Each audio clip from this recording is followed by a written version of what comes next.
questions and answers. Welcome to our May 5th live car shopping strategies. My name is Deshone. I'm known as Deshone the Auto Advisor. And over the next 60 to 90 minutes, I'm going to be sharing what we call the cars from home philosophy, the way you can shop, get bids, make your car buying simple, empower yourself, and guarantee that you did not leave any money on the table. We're going to talk about a lot of things you may not be familiar with. We're going to talk about things you have not heard before. We're going to tear back some mindsets that the car business has programmed in us for their profit. And we're going to tear down those mindsets because they're costing us thousands and they're making the greediest dealers in this country thousands of dollars. And we're going to get rid of that. So this show is sponsored by my new digital book. It's called Cars from Home, 7 Steps to Saving Time, Money, and Avoiding Dealerships. So I wrote that book to give you everything I know, everything I learned at Mercedes-Benz, at General Motors, running my own brokerage, and the hundreds of people, thousands now, that we've helped since 2021 to empower themselves in their car purchases. So part of my welcome offer to you is it's normally $97. You can get it for $24. That's my welcome offer for 30 minutes, anytime during the broadcast. As we go, you can get yours in my TikTok bio, in my Instagram bio, the YouTube comments, and the Facebook comments. It's a 75% off discount as part of my welcome offer for those of you who take action. And you'll have everything we teach here for the rest of your life. And you'll be able to move the same way you're going to hear me move and the way a lot of people I'm going to show you guys are moving. So no questions off limits. Feel free to start typing your questions. We are live on Instagram, TikTok. Hang on. I got Instagram up here. My man Dolan is moderating, so we're going to try to pull in every single one of your questions. Again, this is our May 5th live. We are live. It is Monday, so let's get to the questions. Okay, we got some coming in already on TikTok, Dolan. I see it is what it is. I'm just going to pull that one. I need to do one on shady mechanic shops. You should. If that's your area of expertise, the public needs to know from someone who's an insider what is going on in mechanic shops. I'm sure they get a lot of value. If you guys want, it is what it is to launch a channel teaching people how to avoid shady mechanic sites, type ones in the chat so he can know that he should go ahead and do that. Or she. I can't see if you're a man or woman. But let's get some questions going. Yasoy Tommy, I see you on TikTok. Interested in leasing, but I know I will go over the mileage. I drive a lot. Well, here's what you do. Give you an example. I'm leasing right now. I've never needed more than a 15,000 mile per year lease. So all of my leases have been 12,000 miles. I've never needed more than a 15,000 mile per year lease. Now, sometimes, that was because my family worked a little further from where we lived. We got a 15,000 mile per year lease, but most of the time I'm getting 12 because that's what I need. That's what I use. Now I'm paying $499 a month for this $55,000 Infinity truck. I got a 1% lease on it. I got my bids, the way we teach at Cars from Home. We're big on multiple offers. That's the only way you're going to save the big money and guarantee you got all the money is to get multiple bids. We teach you how to do that. You can do it by phone too. If you want to try to do it by phone, God bless you. We do it through email. We do it through emails and templates, and that's what we do. But I'm paying $499 a month for 12,000 miles. Now, let's just say I needed 15,000 miles. I would have bumped that lease up, and instead of $499, I'd be paying probably $30 more. So call it $530. Now, let's say I'm a high mileage driver at 20,000 miles. That instead of $530, I would probably be paying $620. And there I got my 20,000 miles per year. So the key is, and this is what you'll hear, people will blame the leases for not understanding that they choose the mileage. The mileage is not selected for you unless you go into a dealer and say, hey, work me up a lease. And then they're going to choose the mileage, probably give you 10,000 miles per year, and then try to close you on that. But that's not the way we shop. We're going to shop and we're going to adjust our miles based on what we need. So if I needed 20,000 miles per year, I would probably be paying $620 instead of $499. If I needed 25,000 miles per year, I would probably be paying $680. So I'm just paying, we get what we need and we enjoy our leases. because when we buy these cars and we drive ridiculous miles, we depreciate our cars, we destroy the value, and then we still have a loan on it in a lot of cases for a vehicle that we have destroyed the value in because we put 60,000 miles on it in 3 years. So our loan is moving very slow, but our vehicle's value is dropping through the ground very fast, which is typically how we end up with $15,000, $20,000, $25,000 in negative equity. I used to see it all the time in dealerships, especially when I was in when Uber took off. When Uber took off, year later, 2 years later, 3 years later, we had tons of people coming in with Hondas, coming in with various cars that had 200,000 miles on them, but they still had 3 and 4 year loans left. And, that's just a recipe for disaster. That's a recipe for disaster. So you should not be leasing, though, if you keep your cars 8 years. Some of you familiar with the 8-year rule, you understand. Everyone should not be leasing. I want to make that clear. Some people say, Deshone, you believe everyone should be leasing? No, I don't. If you are not keeping your cars 8 years, then you should be shopping for below market leases. Don't forget those 2 words, below market leases. Because if you're paying what everyone else is paying for their leases, it's not going to make sense. Some of these strategies are not going to make sense. You need to be getting below market leases. And the way we do that is to comparison shop, get multiple offers from dealers, have them compete for our business, and then we get these leases that no one else can get. Great question. So what if I go over 20,000 miles? What do you recommend doing? You choose your mileage wisely. In my book, I have a section called Choosing Your Mileage Wisely. The whole key with leasing is to scope out the mileage you're going to use, and that's what you shop for. If you know you're going to do 25,000 miles that year, you would do 25,000 miles on your lease. But you don't shop this way. We always shop with 12. A problem with leasing is once again, you go into the dealership, you say, work me up a lease. They're going to work you up what they want. They're going to say, hey, put 5,000 down. Who's had that happen? You go and you look for a lease and they tell you how much money you need to put down. Type me if you've had that happen. And again, welcome to everybody. This is our May 5th live. It's Monday, May 5th. Whether you're watching this today or you're watching this later today, because we will be rerunning this for those who couldn't make the show. Tell your friend they can catch it on our channels. But this is our live show. We're live every single Monday through Thursday at 12 noon.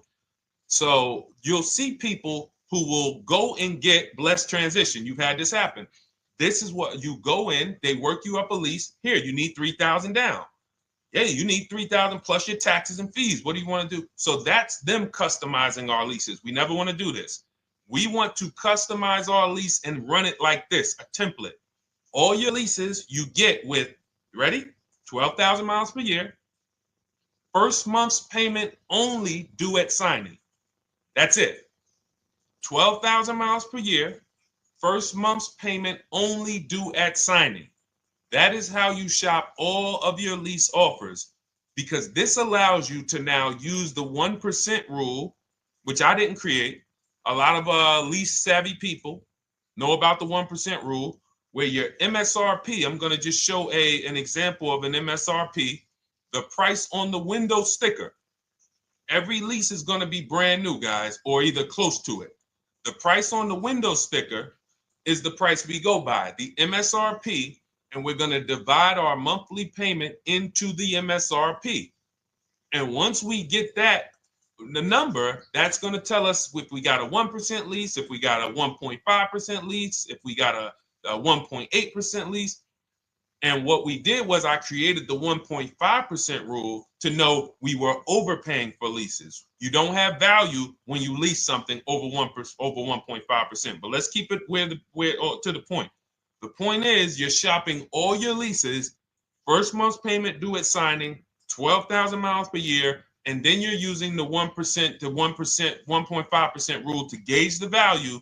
Once you find your best offer, that's when you go and you say, can you please adjust the mileage down to 10,000 because that's all I need, or up to 15,000 or 18,000.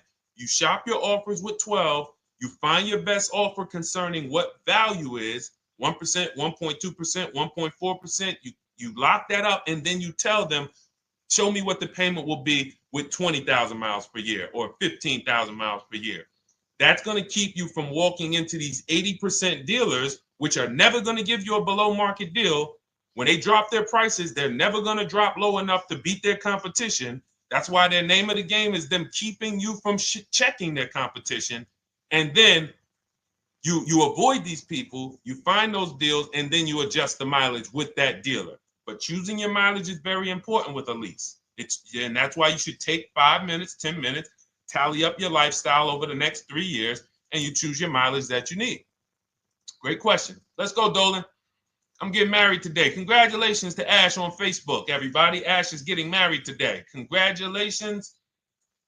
May God bless you with a healthy, lifelong marriage.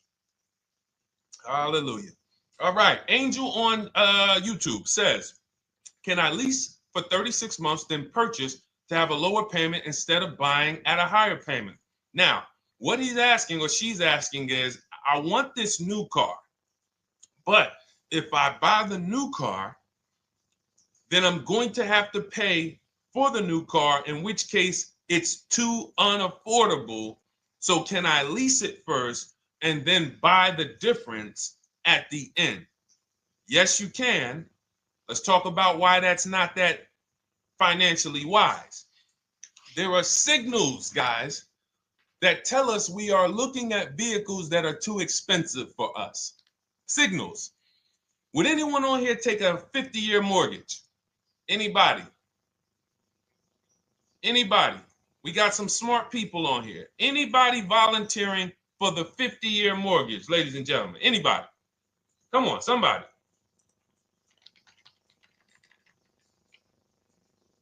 No, why not? Why not? Why is everybody saying no to the 50-year mortgage? Because we know it's ingrained in us that a 50-year mortgage on a house means we can't afford that house, right? Same thing with cars. There's signals. And so when we cannot finance a brand new car and it's affordable, what should we be doing? We should be going to get a pre-owned car. That's what we should be doing. So some of you have the luxury where you could afford both a new version of the car you want, and you can afford a pre-owned version, of course. So you might say, Deshone, I could afford both. I want this car, but I could afford, which one should I get, new or pre-owned? Thank you to the new gifter, Jeffrey Jones. Welcome. The Black King. Thank you so much. Gifter badges. Appreciate everyone who supports this broadcast. Thank you so much. You helped me to keep this information going. So what you're saying is, I could afford both. Which one should I get? In that case, it's a matter of your values. Do you want a brand new car? You want to treat yourself? You only get it every 10 years. So it's like, hey, I only get a new car every 10 years. I'm going to treat myself to a brand new one. Curtis Thomas, thank you for sharing. Or you might say, you know what? I want to go to value play. Even though I could afford a new one, I want to knock 20, 30, 40% off the price, and I want to get me a pre-owned version. So that's the people who could afford both. Some of you, you're like Angel, who like, I want this car, but I can't afford it new. In which case you go pre-owned, because you don't want to you don't want to lease a car 3 years, even if you get a below market lease deal, great lease payment, turn around and buy the difference, because you're typically going to need a 5 or 6 year loan for the difference. Once you get that 5 or 6 year loan, you add that to your 3 years that you leased the car, and you got 8 to 9 years of payments on the exact same car. 8 to 9 years of payments on the same car. This does not make financial sense to pay that long on a car. This is, you can't reach the reward stage where the car is paid off and you're putting money to the side for maintenance and repairs. You know, you got a paid off car, because the goal with purchasing is to get to that long-term ownership where the car is paid off. I don't owe anything on it. You know, I got a couple $100 I put to the side for maintenance and upkeep, but that's all. That car is paid off. I can keep that thing for 15 years. I can pass it down to my son, my daughter. We got an extra car in the family. That is the value of purchasing. So if you have a payment for 8 years on a car, you don't get to that stage. So that's why before I would ever recommend someone lease and then purchase the balance, I would recommend someone purchase a quality pre-owned car and get it at a below market price. Okay, does that make sense? Okay, everything that we're talking about, guys, is in my new digital book. It's called Cars from Home, 7 Steps to Saving Time, Money, and Avoiding Dealerships. Has everything we teach, because the name of the game is learning how to structure your deals. When should I lease? When should I purchase? And then once you have your structure, getting bids on everything to make sure you don't leave any money on the table. When you get bids on everything, you're never going to lose any money on your trade-in, because you didn't just get one offer on your trade-in, you got bids.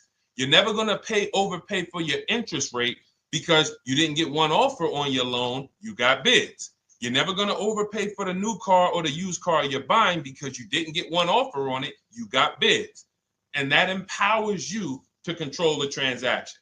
That is what we teach. That's in my new digital book, step by step. You can get your copy for 75% off, normally $97, but it's part of our welcome offer for 30 minutes. You got it in my TikTok bio, Instagram bio, YouTube comments, or the Facebook comments for $24. Okay, enjoy it, use it. All right, let's keep it going.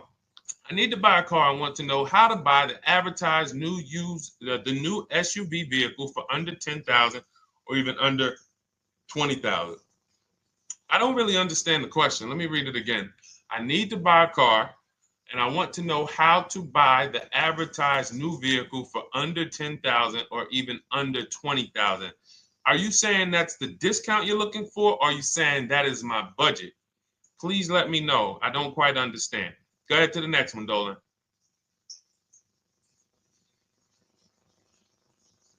All right. If the Carfax report only has service maintenance, is it okay to purchase? Okay, so all right, this is a great question, guys. This is about used cars. Who's going to be shopping for a used car in the next year? Type the letter U. Type the letter U if you're going to be shopping for a used car in the next year. And for those who just joined, this is our Monday, May 5th, live car shopping strategies. So we are live every Monday through Thursday at 12. And for those of you who are watching the rebroadcast later in the day, you can, you'll get your questions answered. Somebody might ask a similar question, or you can join us Monday through Thursday at 12 live. Yes, so we got a lot of people who are going to be shopping for a used car. We got Buffy on Instagram, Fran Bar. Who else? A lot of people not buying? Okay. Instagram, the only people buying used cars? Okay, well, let's talk to you guys. Listen, so here's when you're looking at a used car, what you're focused on is first the service record. First the title history. What is the title history? That means, is it a salvage car? Is it a frame damage car? Is it a now, well, let's start first. Where do we find these cars? Let's start there. We're not going to lots. We're not stumbling onto people's lots. That's what they want. We do not want to go through our neighborhoods looking for used cars.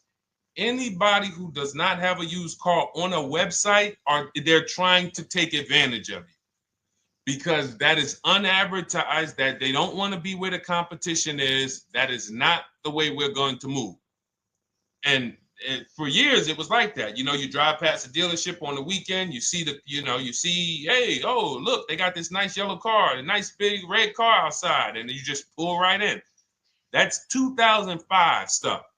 Now, every used car, we need to be able to compare it to the whole market, which means we need to see it on a website, on a marketplace. So we're opening up, this is called my multiple marketplace strategy. We are opening up, and some of you are going to need a pen if you're going to really, or unless you're going to watch the rebroadcast, because I'm running stuff past you that, you're trying to buy a $30,000, $50,000, $100,000 car. We're not talking about how you're going to get a couple things from Amazon and, set up a little home studio for $2,000. We're talking about the second most expensive purchase most of you are going to make. So it's understand that you're going to need to focus in order to get the most out of what we're talking about. So we're going to go to the marketplaces. The marketplaces are Carvana. They sell their own inventory. CarMax, they sell their own used car inventory. Driveway, they sell their own used car inventory. We're going to go to now dealerships. AutoNation, they sell other people's, they sell their own. They buy and they relist it on their website. But then you have Car Gurus, you have Carfax, you have Kelly's Blue Book, no, not Kelly's Blue Book. You have Auto Trader, Car Gurus. So we're going to all these marketplaces, we open them right up in one tab. So now what we're doing is we're putting in our criteria, and what we want to do, we want to go 100 miles out. Even if you're not willing to drive 100 miles out, you want to see what the whole market looks like within 100 miles. So now, if you know what you can afford, then you can put in your price criteria. I have a tool that I created. It's called the Perfect Budget Calculator. Some people who have my book, you've used it, where you put in your down payment preferred, you put in your interest rate, you put in any equity from your old car, and it tells you, because what you tend to miss is the fees. That's what you tend to miss. So if you're not using this calculator that we created, you want to add another $2,000 or so, because you got to factor in the fees in that budget. Some of you go out and say, man, I think I could afford $30,000. Then when you find your car, they bump you up to $33,000 because you didn't factor in the taxes and fees. So this calculator does it for you in my book, and everything we use the Perfect Budget Calculator. But if you're not using it, just estimate another, a little higher. Now you put all of that into the marketplaces. Now you're looking for what the inventory is. Now, here's the reason why you must open up all these marketplaces. First reason, they have different cars on them. Carvana and CarMax has different cars than Car Gurus, Cars.com, Auto Trader. There's different cars on them. Another reason we need to open it up is because sometimes you'll see one car here on Car Gurus for $31,000, and then you'll see that on Auto Trader they marked it down $2,000. It's $29,000. And you're like, wait, why the heck is it lower? This is the same car. Well, it could be because this marketplace got the notification first to lower the price, and maybe this one takes a little longer to see that, oh, maybe that takes 24 hours before their updates take effect. So that's why you want to open up all these marketplaces. Now you're narrowing this down first based on your color choices, what options you want, your models, and now we're starting to narrow this thing down. So we're narrowing it down. Now we start to look at the history of these cars. This is the best way to start narrowing down your used car search. Let's now dive into the history. I need the Carfax. Now, some of these websites will give you a free Carfax. Some of them will try to make you buy a Carfax. Now, I'm going to give you one of the secret strategies that we've been using for years in my book, and I'll tell you it right now. It is how we get free Carfaxes, because when we get to most vehicles, you guys, for those of you who are just meeting me, I worked in Mercedes-Benz for 5 years and General Motors for 5 years, and I ran my own brokerage. I started it in 2016, and I ran that while I worked at the car dealership. So I have a lot of experience and have seen a lot, and that's why I'm able to teach these things. I also love numbers. But one of the things that I know is almost every dealership has a contract with Carfax. So every dealership, we pay Carfax already. So what we're able to do is when we list our inventory on our websites, we're able to list the Carfax with it. We're able to provide that free of charge. But when we pay Auto Trader or Cars.com or Car Gurus, we are not able to actually push our Carfax to that marketplace.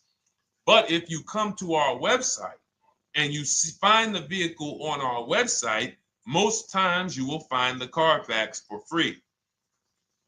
That is what we have been doing for years.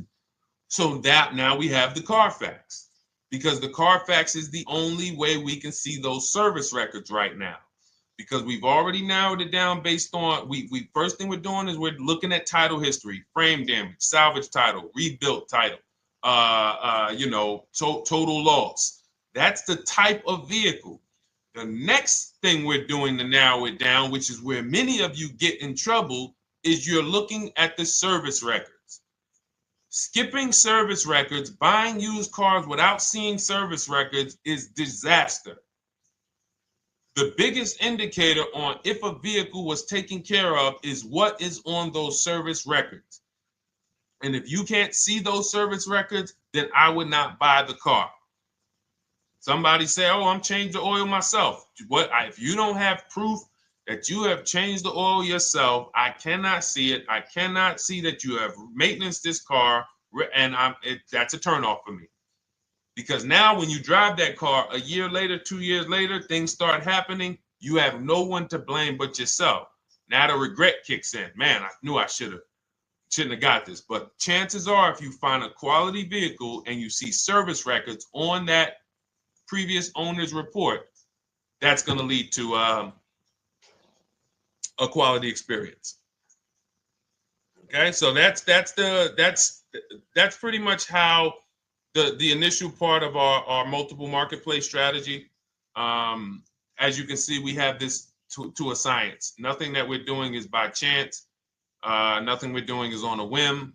That is it. But let's go to some more questions. And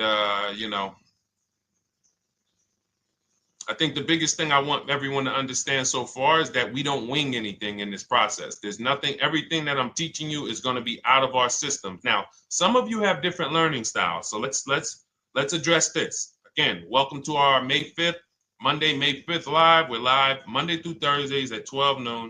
And we rebroadcast this for those who couldn't make it. You can share this with your family. Tell them, hey, visit Deshone the Auto Advisor's channel. He did a great show earlier. He answered some questions that everyone had. You can watch the broadcast all through the rest of the day. Now, but we're live every week, but we're live right now. So now the biggest, some of your learning style is different. What we teach is we have the ultimate do-it-yourself guide. This book is rated 5 stars. Thank you to everyone who's rated it on Goodreads. Just pull it up right here. For those of you who are actually on Instagram or YouTube, TikTok, you won't be able to see this right now. But the book is rated 5 stars. We appreciate you. And this is the ultimate do-it-yourself guide, whether you're new cars, used cars, leases, bad credit, how to make banks bid for your financing, high mileage driving. It's all in there, step by step. And it's a digital book, so you don't have to wait for it.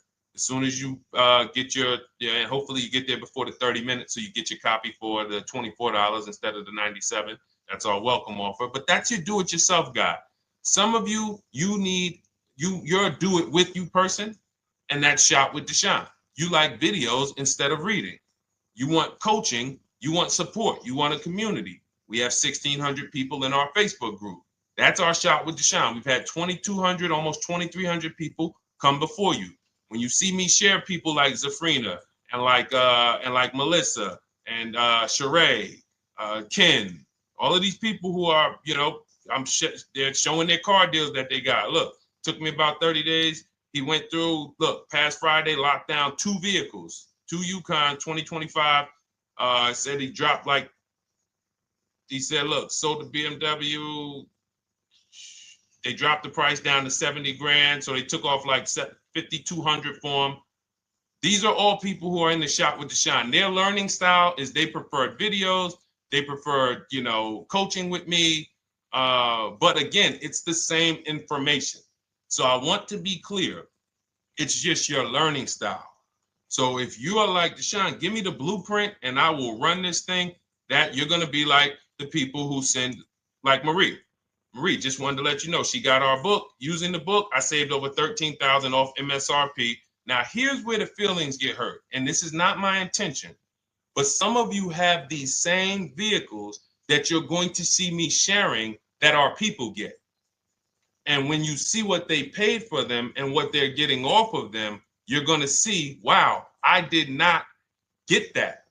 I did not get that type of discount. So all of you who have this 2025 GLC coupe fully loaded, she said they took $13,000 off MSRP. She got her bids from home, got my payment to be hundreds lower per month, maintenance included, no money down. We are masters at no money down deals. You should not be putting money into these cars unless you intend to keep them for 10 years and you got a great price already. You got a huge discount already. You should not be putting money into these cars. I have never done more than $1,500 out of my pocket for any lease.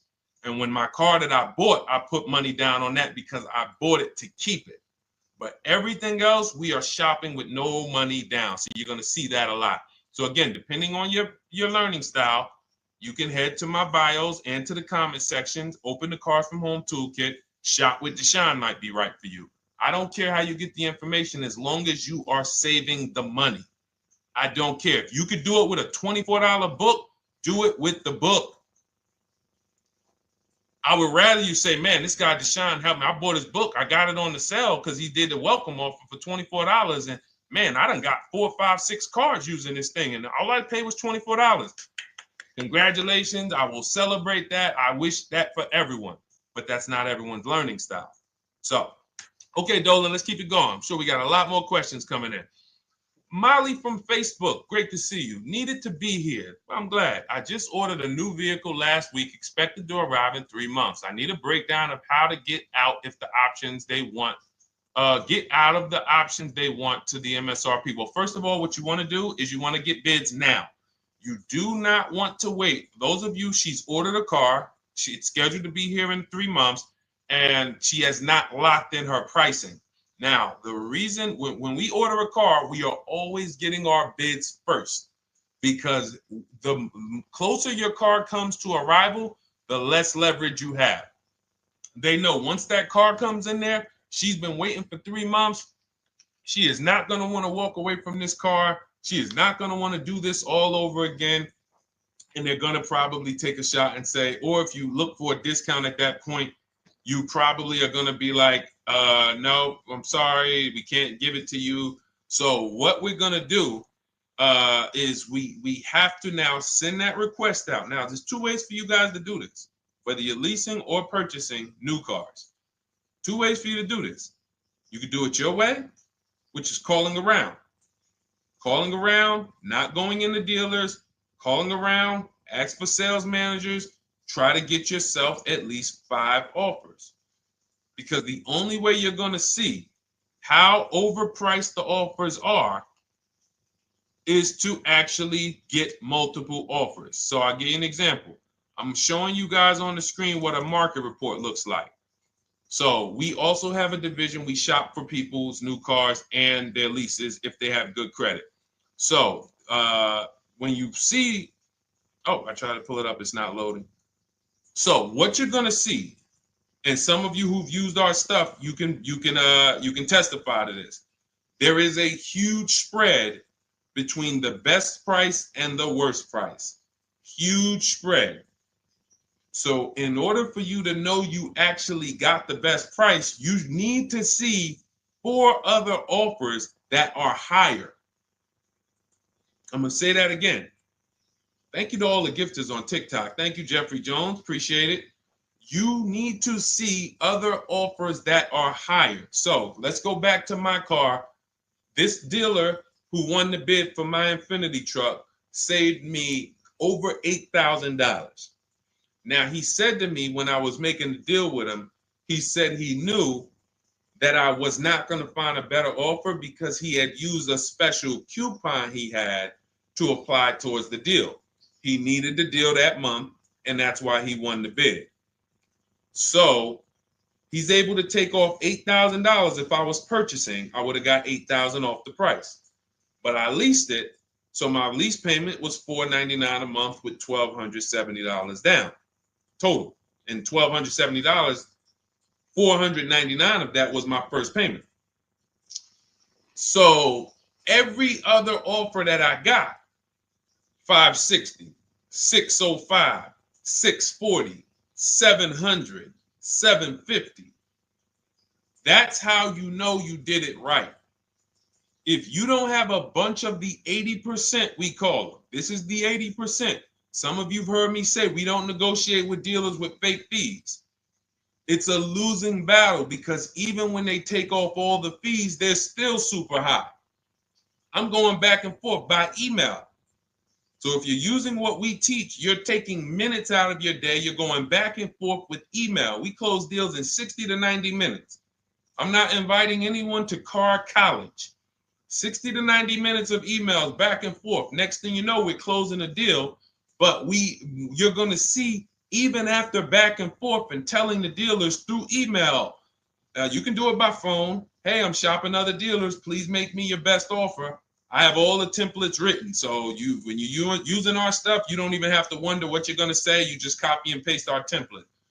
But even after that, you're going to see, wait, these people are still giving me super high prices, even though I told them I'm shopping, even though I told them I'm serious, I could buy the car right now, even though I gave them every single thing I need to give them to get an offer, they're still $150 a month higher than my best offer. That's going to prove to you that they are the 80%. They are not coming down. When they say this is our best deal to their customers walking inside, they're not lying. It is their best deal. It is not the best deal. It is their best deal. Their competition's best deal will blow their best deal away. And the only way you do that is by getting bids. So that's what you need to do, Molly. Take exactly what you're looking for. If you want to call around, call some sales managers and say, hey, listen, this is what I'm looking for. I put in an order, but I'm not dead set on the price yet. Haven't really gotten, I want someone to lock in a price for me. And hopefully you're purchasing, because if you're leasing, it's tough, because once that lease comes in, you do not know what the lease program is going to be. So if the lease program is bad, then you could find yourself jammed up. Now, here's what we try to do to prevent that. It's not always possible. Here's what we try to do. Once you have found the best dealer who's won the bid, now what you're going to do is say, based on this price that you're selling me the car for, can you give me a lease estimate now? So let's say I'm ordering this Infiniti. I shop around, I find a dealer who says, all right, Deshone, I'll place the order. I'll take $6,000 off list price for you if you do the business with me. Perfect. Can you give me a lease quote based on that now?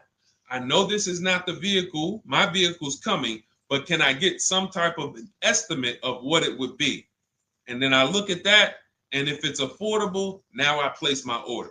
But I'm not placing an order for a lease blind, not knowing what my payment's going to be when that car gets here. Okay? Does that make sense? I know I may be typing, this is heavy. That's why I told you guys, when you're here with us in car buying, below market car buying strategies, this is like short 60 to 90 minute master classes. This is not lives where I'm showing you how to make macaroni and cheese and turkey and like, okay, yeah, you got your music playing in the background. Hey, listen, all right, what I need? Oh, hand me the Sazon. No, you could do multiple things. This is heavy finance talk for 60 to 90 minutes, and it will change your life. And I just saw my girl, Lisa. Lisa, good to see you. Lisa's been, she's been learning from us and rocking with Cars from Home. Let me see. I'm glad you clarified, even if no money down on the lease, you still really have to give them the first month's amount. Yes, I don't know what I'm going to do yet, buy or lease. No matter, I'm learning lots and sharing with my peeps. Thank you, Lisa. Thank you. Now, technically, you don't have to give them the first month's payment either. What I do is our templates all involve shopping, first month payment due at signing. But if I wanted to, so let's say, for example, on this $499 a month lease I got on the Infiniti, and I'll actually will add this because I'm glad you said that. The lease that's your first month's payment, so it's not considered money down. It's considered your first month's payment because you're leasing, you're paying 36 months or 39 months. We don't do 4-year leases. We don't even do 3.5-year leases in most cases. We're not doing it. It's 36 months, 39 months. And if they have a really, really good program for 2 years, they will tell us about it. But we shop for 36 months. But you can tell that if I wanted to tell them, you know what, I want to do a straight sign and drive. I don't even want to give you the $499 for the first payment, which means you're asking them to pay the first payment, then it would have just been $500 going back into the cap cost, which would raise the payment probably with interest and taxes, maybe 15, 17 bucks, something like that. So if I truly wanted to bring nothing to the table, I can just have them to, cap the first month's payment. You can do that. You can do that. So you can ask any questions. I know you're in our Facebook group, and so you let us know. But the 8-year rule is your basis for leasing versus buying. The 8-year rule, when you guys open up my book, you'll hear me talk about this. I'm going to make a whole lot more videos about the 8-year rule because it is the parameters for how to know whether to lease or buy. It takes into account how drastic cars depreciate. They lose value like crazy. All the losses are in the first 5 to 7 years, and you don't win until you've kept the car at least 8 years, compared to someone who's getting a below market lease. So let's take an example. You look at somebody like, Brian. Brian got my book. Just finalized my first ever lease using your system. 2025 HRV Sport all-wheel drive, $30,000, $505 MSRP. So this is a $31,000 vehicle almost, and he got it for $395 a month, which is a 1.2% lease, no money down. Now, his initial quote from this dealer was $434. This is the winning dealer. But in my book and in our systems, we have a counter offer calculator where we put all the offers we get into the calculator, and then it calculates the best offer and it tells us what to counter. So his initial quote was $434. He countered with the calculator and ended up closing his deal at $395. So these are the people that, for all of you who you're like, wow, are there any cars out there with a $300 payment anymore? Well, if you're buying a car, you are buying it at a $300 payment. You could only spend, who knows, every $5,000 on a vehicle is about how much per month. Every $5,000, when you're looking at a car, every $5,000 on a 5-year loan, which is what you should be defaulting to, is about how much per month. Thank you, Nikki. Nikki got a #1 gifter badge. And I don't really know what all of that stuff means, but I definitely appreciate it. The Black King, thank you so much. I just know it means you guys support the show. So I appreciate it. So who knows? Every Nucci Graham is and I wanna Nucci Graham will address you next, because as soon as you get your book, on the thank you page it says, "Thank you for your purchase. Click below to open your book." So we'll address that shortly. But okay, thank you, Lisa. Yes, every $5,000, and Nikki, $100. So this keeps you in the safe zone. When you are looking for how much loan I'm going to take, you are looking and saying, every $5,000 is going to cost me roughly $100 per month. So if I want to spend $400, then my loan needs to be about $20,000, which means I'm looking at this car. If I'm going to buy it for $23,000 plus fees, and I want to be at $400, I'm going to have to come up with some more money down, because I need to get my payment here. I need a $20,000 loan. I'm not going to go in looking at a $20,000 car and thinking, man, can they get me to $250 a month on this? No money down, because the math doesn't make sense. Because the only way they can get you to that is to put you in a 7 or 8 or 9 year loan, which is a horrible deal. And they've done it to a lot of people, because you go in and you just say, get me to this monthly payment. And they're like, well, you didn't say how long. You come in later, hey, man, my loan is, I remember, man, a guy called me, and this is, unfortunately, people are not trained to look at how long their loan is. Early in my career, I think I was still with General Motors, and a guy came in and he had some vehicle, And he was like, you know, D, could you look at this, man, and tell me, because I don't, you know, I'm trying to get out this thing, man. They telling me I can't get out of it now. That's a recipe. You bury yourself when you make these types of moves. They're saying I can't get out. I looked at his contract. It was a 96-month loan. 96-month loan. So he's in a 96-month loan at a high payment. He's going nowhere. And what it came from is him going in and saying, hey, get me to this payment. My payment's affordable, but how long is the payment? That determines what you're paying for the car. So when we say, yo, are there $300 payments out there? I'm showing you. Leasing, there's cars you can drive 30,000 miles, $30,000 cars, beautiful vehicles, payments in the threes when you're shopping and getting bids, and you're finding vehicles with great lease deals. At the same time, on a pre-owned car, that's only going to get you under 20 grand, between 15 and 20 grand. So it's about getting the most for your money. And getting the most for your money, you must take into account the 8-year rule. If I'm not keeping a car 8 years, I should be shopping for a below market lease. I'm not tying up any of my money in this car because I'm not keeping it long enough to have all of that money benefit me. Does that make sense? Type ones if that makes sense. Type dollar signs if that makes sense, because this is about money.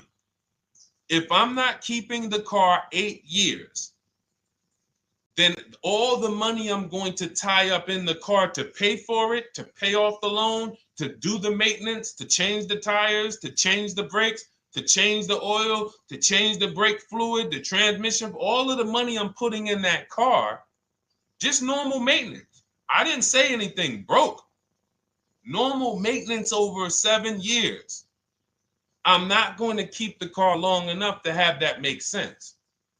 Whereas had I leased, I'm just below market leases. I'm just literally paying cents on the dollar, changing my oil. Most of the times I'm out the car before I need brakes, unless some of you are driving 15,000 mile a year leases, and then sometimes you will replace the brake, but it still does not compare to the cost of purchasing. And you know, throughout the show, I'm gonna show a lot more lease deals and a lot more discounts. But the reason why I show you guys the lease deals is because the money doesn't lie. Unless you're just hell bent on paying more, the money does not lie. You can't compare when I was, you know, I'm driving $40,000 cars, my payments have a 3 in front of them, and my friends are driving $20,000 cars and their payments have a 3 in front of them. And those cars are used, need maintenance, you know, warranties done ran out after 4 years. I'm over here driving brand new cars, problem free, and they're paying the same amount or more than me, and they're driving inferior products. And then once they really get tired of the car, they go ahead and they trade it in and they start the process all over again. So it's bad financial advice that the car business never trained on, and they just love for people to be ignorant. But we're not going to be ignorant here. All right, Dolan, let's keep it going. By the way, all of you who just joined, this is our Monday, May 5th live. We are live every Monday through Thursday at noon. So for those of you who may be watching the rebroadcast, we rebroadcast the show all through the day. So for those who missed the show, you can either, you know, or some of you want to tell your friends, oh, hey, you're shopping for a car, go watch this show. And we'll rebroadcast this show all through the day. And we rebroadcast all the episodes through the weekend. So for those of you who didn't have time, you're like, man, I want to catch up on all the shows, all the questions that were asked. We'll rebroadcast those through the weekend. But we are live every Monday through Thursday between 12 and usually 1:30. You can have your friends and family tap in. You can bring your questions, and we try to get to as many as we can. All right, Dolan, let's keep it moving. Let's get to some more. What are the companies for loans? Well, there's a lot of them. First thing you want to do is, so we teach something called the bank bidding war. This is a question, because here's my question to you guys. Where do you get your car loans from? Here's my question to you. And I'm going to tell you how we should change the answer, because I know what some of your answers are going to be. Where do you get your car loan from? Some of you are going to say my bank. Some of you are going to say the credit union. Some of you are going to say the dealership. But all of those are not the answers we want to go with anymore. Here's the answer. You got it, Nikki. I love Nikki. Whoever gives me the best rate. That is going to be the answer moving forward. If you're using what we're teaching, that's your answer. Whoever gives me the best rate. What, in other words, whoever wins the bid. So what we're doing is we are not just going to our credit union and having them run our credit, give us a rate, and now we going out and we're shopping with a check in hand and we're shopping with our back against the wall because the bank says, well, hey, you know, your pre-approval expires May 17th, so you hurry up and find a car or you're going to have to come back and run your credit again. Now we're over here and our bank is putting our back against the wall. That's ridiculous. So what we do is we use what you should do is you should look at the average interest rate. If you have average credit, look at the average interest rate, and then you use that to budget.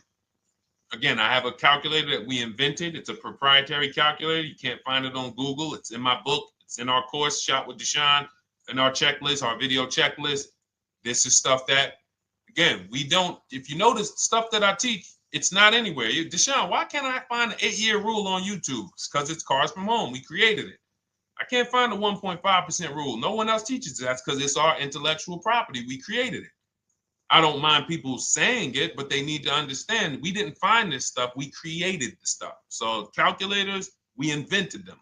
So this calculator you take this interest rate, but even if you want to use a standard payment estimator calculator, you can take just what I said. Remember, add a little bit more for the fees, because that's what you're not taking into account. The fees, the taxes, and that's where we get in trouble. My calculator, our perfect budget calculator, does that for you. So now you want to look at the average interest rate. Type in average rates for cars. Use that for your budget, just so you can know about how much car I can go and get. So between what I told you about the 5,000 being $100 a month, and that last part about, adding a little bit more and using the average interest rate, you should have a good gauge on a range of car to go and shop for. Now, once you now shop your market, whether you're shopping new or whether you're shopping pre-owned, once you find no one's touched your credit till now. No one has touched your credit with a hard pull, especially not. We do not, in order for this to work, like what Nikki is saying, where you're only giving your business to the bank or credit union that gives you the lowest APR. In order for this to work and for you to be able to shop freely, no pressure, you need to make sure you don't let anyone run your credit with a hard pull before you find your best deal on a car. Soft credit pulls, estimates of budgeting, the way I just said. Now, you go out, you find your car, whether it takes you a week or a month or 3 months. Bang, I found my car now. You lock the car up, put it under contract, you leave your deposit. You never, ever. How soon when you get a car does the dealership want you to take it? I like asking questions like this because we can prove how predictable most of the car business is. How soon after you purchase a car does the dealership want you to take it? Thank you, Janae. Immediately. Now, the reason for that is, there's various reasons. There's various reasons. Right then and there, Molly, yes. But what I want you guys to focus on is what you lose by taking it right then and there. You lose the ability to shop the interest rates. And shopping the interest rates is very important because you'll always wonder, could I have gotten a better rate? So what you do is you lock the car up, you let them know, hey, I'm going to go home, just give me my, let me get my paperwork so I know exactly how much I need to tell my bank. And here's the key, if you guys can beat what my bank or credit union gets says, then I'll give you the loan. See, some people think that I teach don't let the dealerships compete. I never teach that.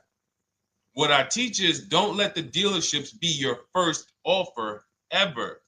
They are always your last offer, and they're competing against other offers that you got.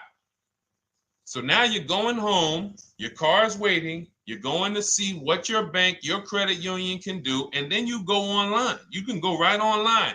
Auto loans online, auto financing online.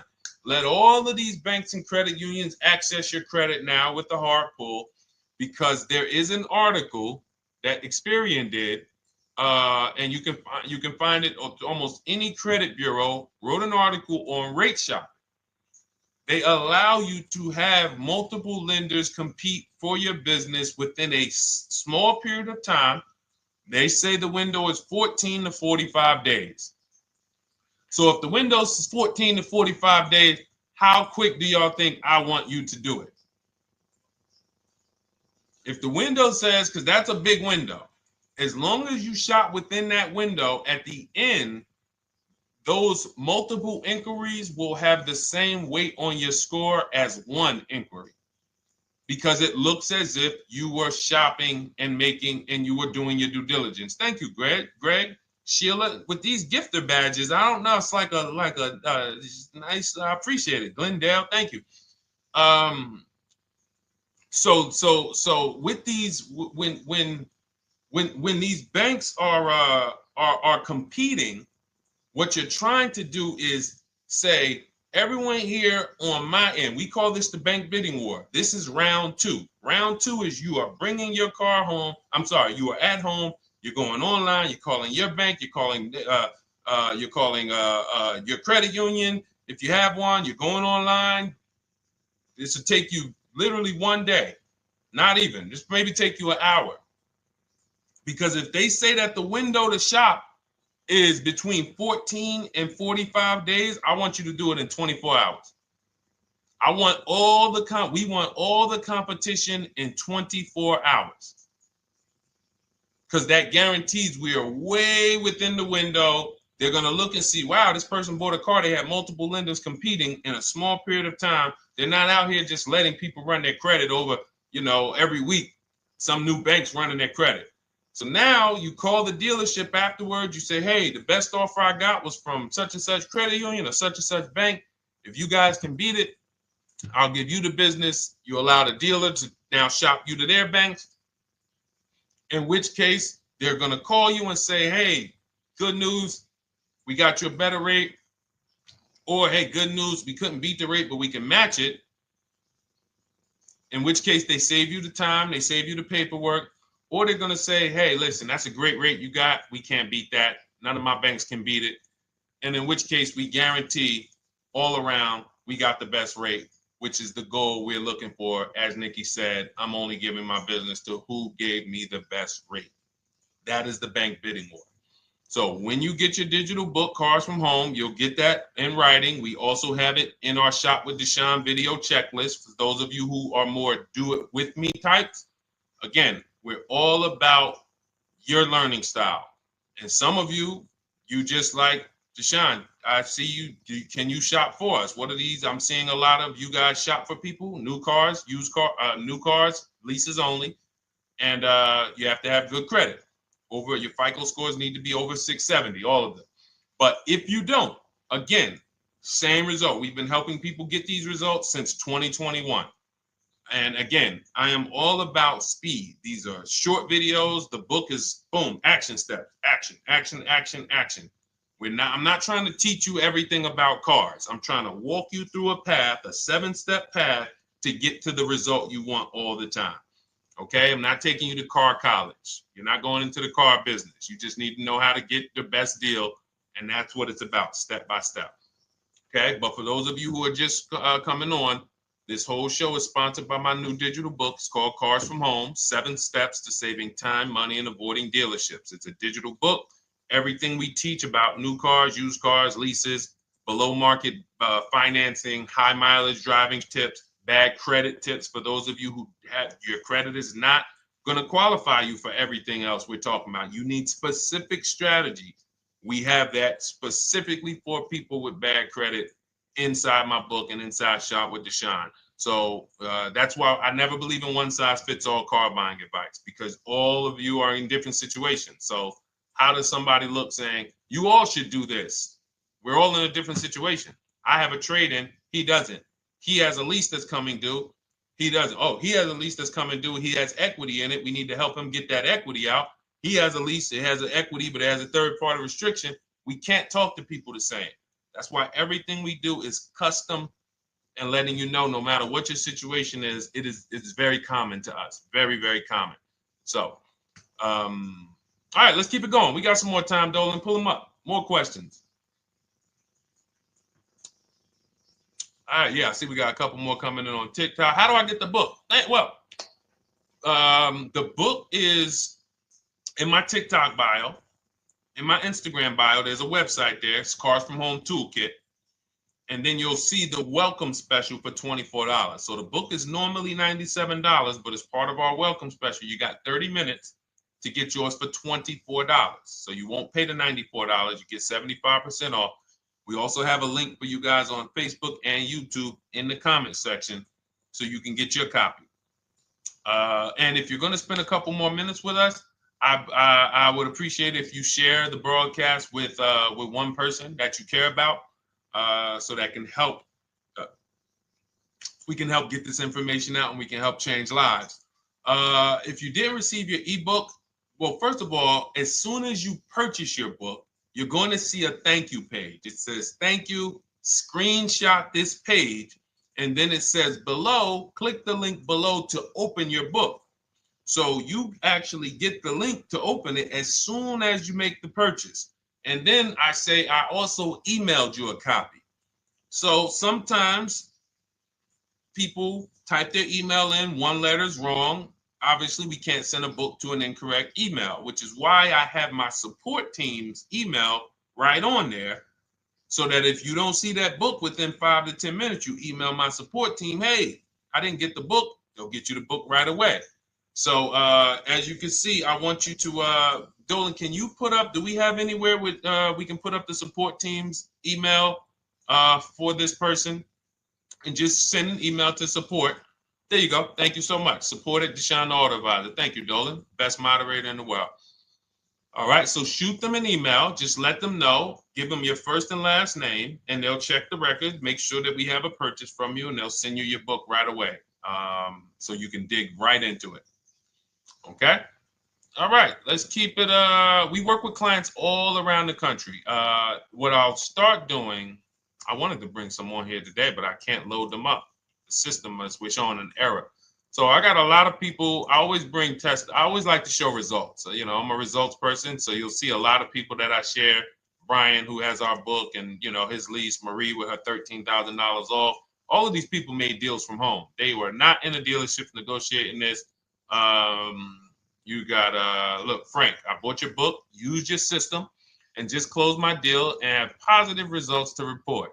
I love when y'all email me, by the way. Like, please continue to do this. A caveat is I wanted a just released 2026 Genesis G70 Advanced, and there are no incentives.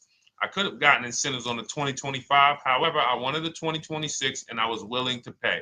So even with high demand cars, even with cars that are rare, this is the situation. I reached out to 20 dealers and I received 9 offers for 36 months, 12,000 miles on a $58,000 MSRP. The initial offers range from $1049 to $901 with everything in between. I counter offered using the calculator that we have and closed the deal at $815 on a $58,000 MSRP. That's a 1.4% deal.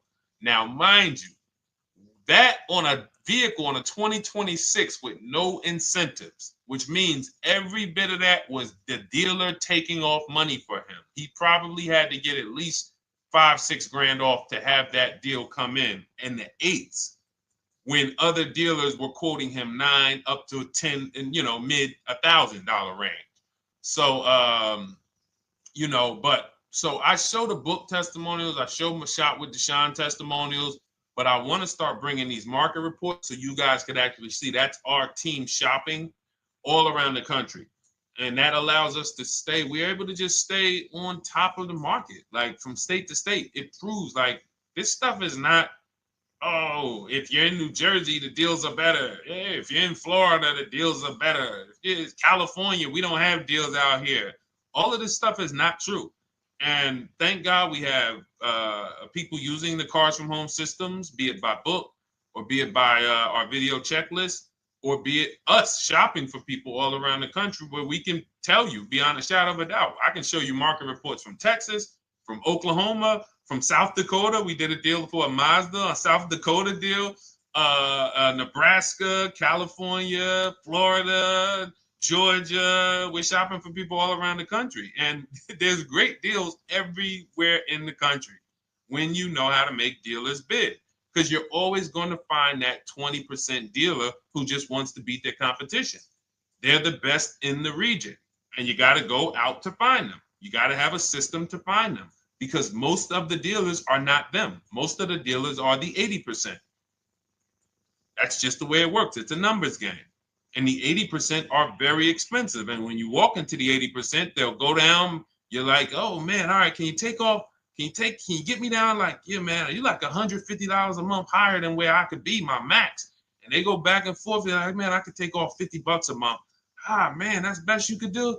And then next thing you know, you get down to 100. Yeah, all right, we'll take off $100 a month. And you're like, all right, I guess I'll take that. You don't realize that a 20% dealer, not only were they nowhere near your max budget, they were $100 less than your max. You're talking to the 80%. The 80%, when they come down, they're still here. The 20% are here. So you're over here with an 80% dealer walking into these dealers. 8 out of 10 dealers over here are 80% dealers. So y'all talking them down like this, and y'all thinking we winning. Oh, I talked them down to this. Meanwhile, the 20% dealers are here. 20% dealers will launch a bid. We gotta cut. Oh man, if this thing wasn't broken, tomorrow's show, I'm gonna bring on a lot more market reports. We got dealers who come right out. We getting offers 700, 790, 820. Dealer come right out 650. Boom, blow everybody away. Like, oh, let's go. We got a winner. Looks like we got a winner here. That's it. And then it becomes fun. As you can see, this is fun for us. When you change the way we shop, you shop and you start to you're going to be the prize. You're going to be the prize. So anyway, let's keep it moving. For those of you who have gotten your book, I look forward to you using it, empowering yourself, having these same results. For those who didn't know about the book, it is a digital book. You can get your copy for 75% off for 30 minutes in my TikTok bio, my Instagram bio, the YouTube comments, and the Facebook comment. And for those of you who've been on and you still don't quite trust us, you want to get started with maybe some free advice, go grab our cheat sheets. We have our free cheat sheets in my Cars from Home toolkit, totally free. Test us. Look at the cheat sheets, look at the strategies, look at the emails I'm going to send, guiding. Like I don't play around. So if you want to just say, test out, let me hear some free advice, start with our cheat sheets. All right.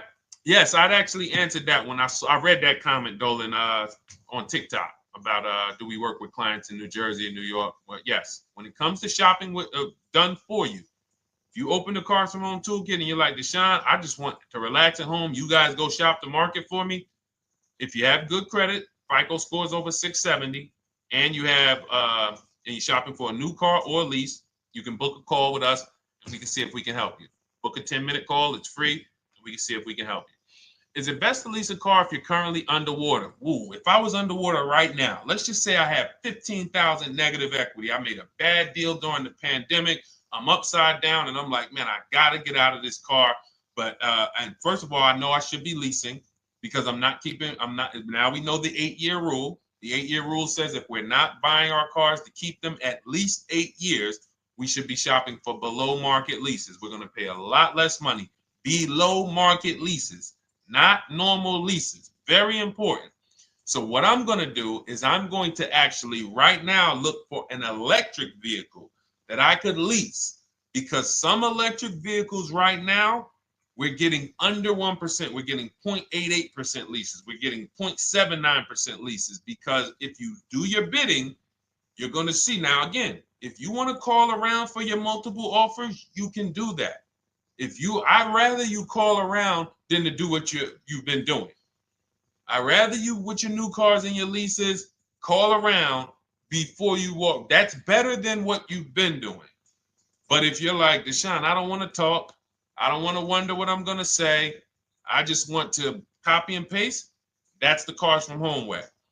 Either way, you get your 5 offers, and you're going to see now, my best offer on this $40,000 electric car might be $320 a month.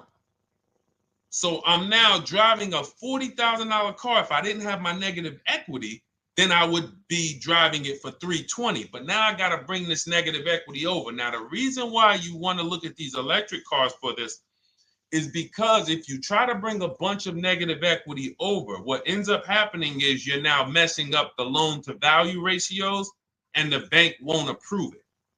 So you might go in and look at a $40,000 car, and now you bring this 15 grand of negative equity, and the bank is saying, we're not going to loan $55,000 on a $40,000 car. We're not doing that. So that's when they'll say, some of you may have heard this before, you have to put money down. They'll say, we can't get you approved unless you can put $3,000 down, $5,000 down. You have too much negative equity, and the bank is not going to approve it all. But when you get your bids on some of these electric cars, you're going to get $10,000, $15,000 off. And this is specifically what I would be looking for. I would be looking for the electric vehicle that when I get my bids, I'm saving 15 to 18 to 20 grand off. And if you guys don't think that's possible, you haven't been here for long. You know, this is Milligan. She bought her Mercedes EQE last year. She literally, MSRP of her car was $79,245. She got almost $30,000 off the vehicle. Almost $30,000 off the vehicle. $51,359 is her price. $79,000 vehicle. She got it after rebates, after discounts, after everything. $51,359. So you take a vehicle that you can get a huge amount of money off, then you bring your negative equity over. So now that payment goes from $320. Yes, it might go up to $575 or $600 even. But I know I'm in a nice car now. I'm in a brand new car, and after 3 years, I'm done with that negative equity. So that's what I would be doing. And if God forbid the car gets totaled while you're driving, you're out of the negative equity in a lease. So if I rolled that negative equity, 15 grand over to this car, now I'm driving it. Boom. All right, I got this electric car. I'm out of the negative equity. I got a good value. I'm in a $40,000 car. My payment is affordable. Now I'm driving. Oh, shoot, car gets totaled. I'm out. I can go get me another car now. I can go and get the same exact car, but I can get it for $320 now. So, you know, that actually is the reason why people commit insurance fraud and total their cars or get them stolen intentionally. But no, that's just something to keep in mind. Something to keep in mind. Because most of you, when you start leasing, you're going to see that was my reason for negative equity. That was my reason I kept having negative equity, is because I wasn't leasing. And that was the reason I was paying more money for cars than I should have, because I wasn't leasing. And again, the key is getting below market leases. You walk into a dealership and say, work me up a lease, you're not going to have these payments that, you know, we're talking about here. It has to be below market leases. That comes through multiple offers. Only way. All right, let's keep it going. A lot more questions. No gap then. Is that your first time leasing? Well, no, we'll get to that. I see it's a little conversation happening on TikTok over here. By the way, everyone, this is our Monday, May 5th live. We're live Monday through Thursday. Tell your friends, please. I would love for those of you who are going to keep joining us to see some friends tomorrow, family members tomorrow, co-workers. When you are at work, when you're talking to people, if they say they're car shopping, I would love for you to invite them to our live shows Monday through Thursday at 12.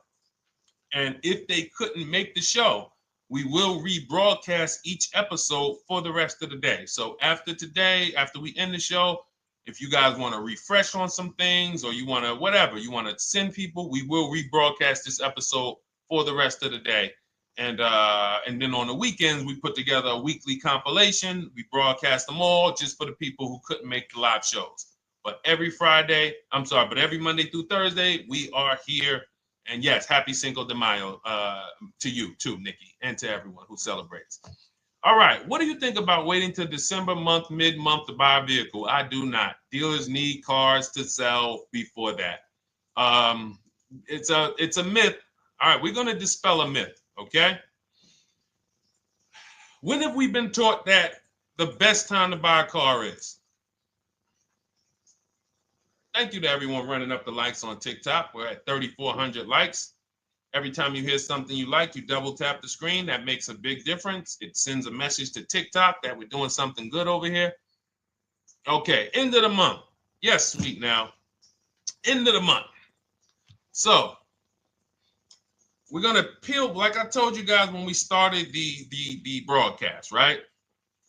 We are gonna, yes, Molly, last day of the month, right? So this is what we have been taught. Last day of the month, come on in. That's where your deals are, right? Let's look at this logically. As a former car salesperson, the times where where I saw the dealer or myself being the most desperate was the times where we did not have a lot of customers. Sometimes you look up, it's the 10th of the month. They call us into a sales meeting. They say, hey, guys, we got to sell 200 new cars this month. We are only at 40. We are way behind. We are tracking way behind. Call anyone you know who's a real customer. We are entertaining every reasonable offer. Now, you've been taught there's a group of people that we know are coming at the end of the month. There's a group of people that we know that last weekend they're going to rush. But there's no desperation there from us because we know they're coming. So we look and say, I'm much more desperate at various times throughout the month than I will be at the end of the month. Because think about it. Every time you go into the dealership at the end of the month, is it dead or busy? You go into the dealership most of the time at the end of the month, is it dead or busy?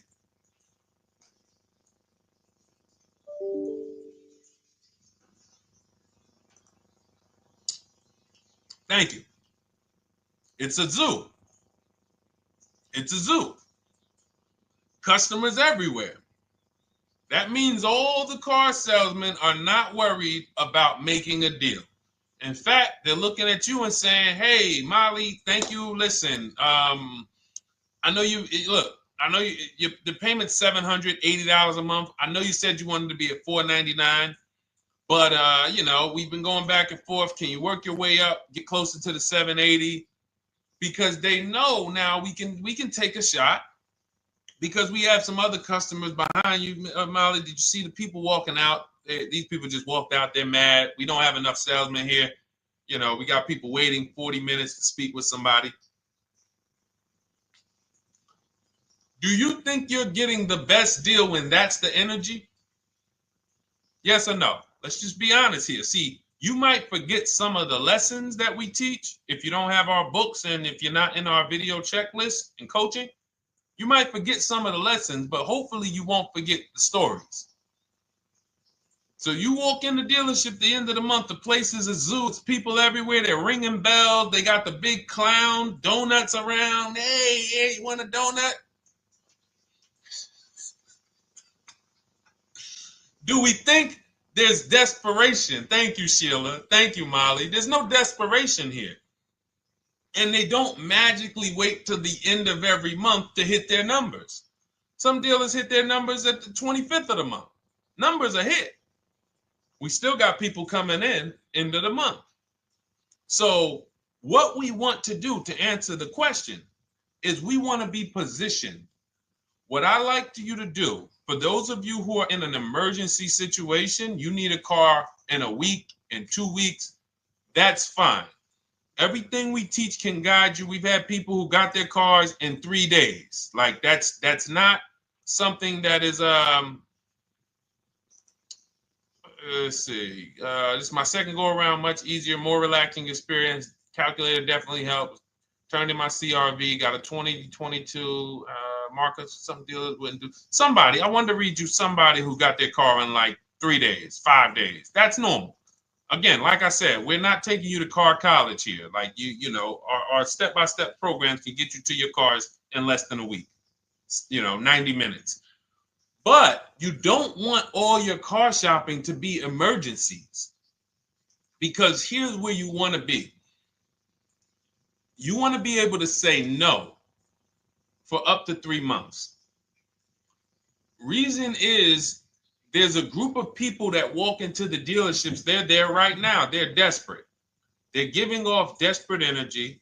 They can't say no. They back themselves into a corner for whatever reason. If their leases are up, maybe they don't know you can get an extension. If your lease is up this month, you can call. You can get yourself an extension for 1 month. Some leases will be extended up to 3 months, up to 6 months. Those of you who have cars and you're like, Deshone, I'm shopping for a new car, but I don't need it.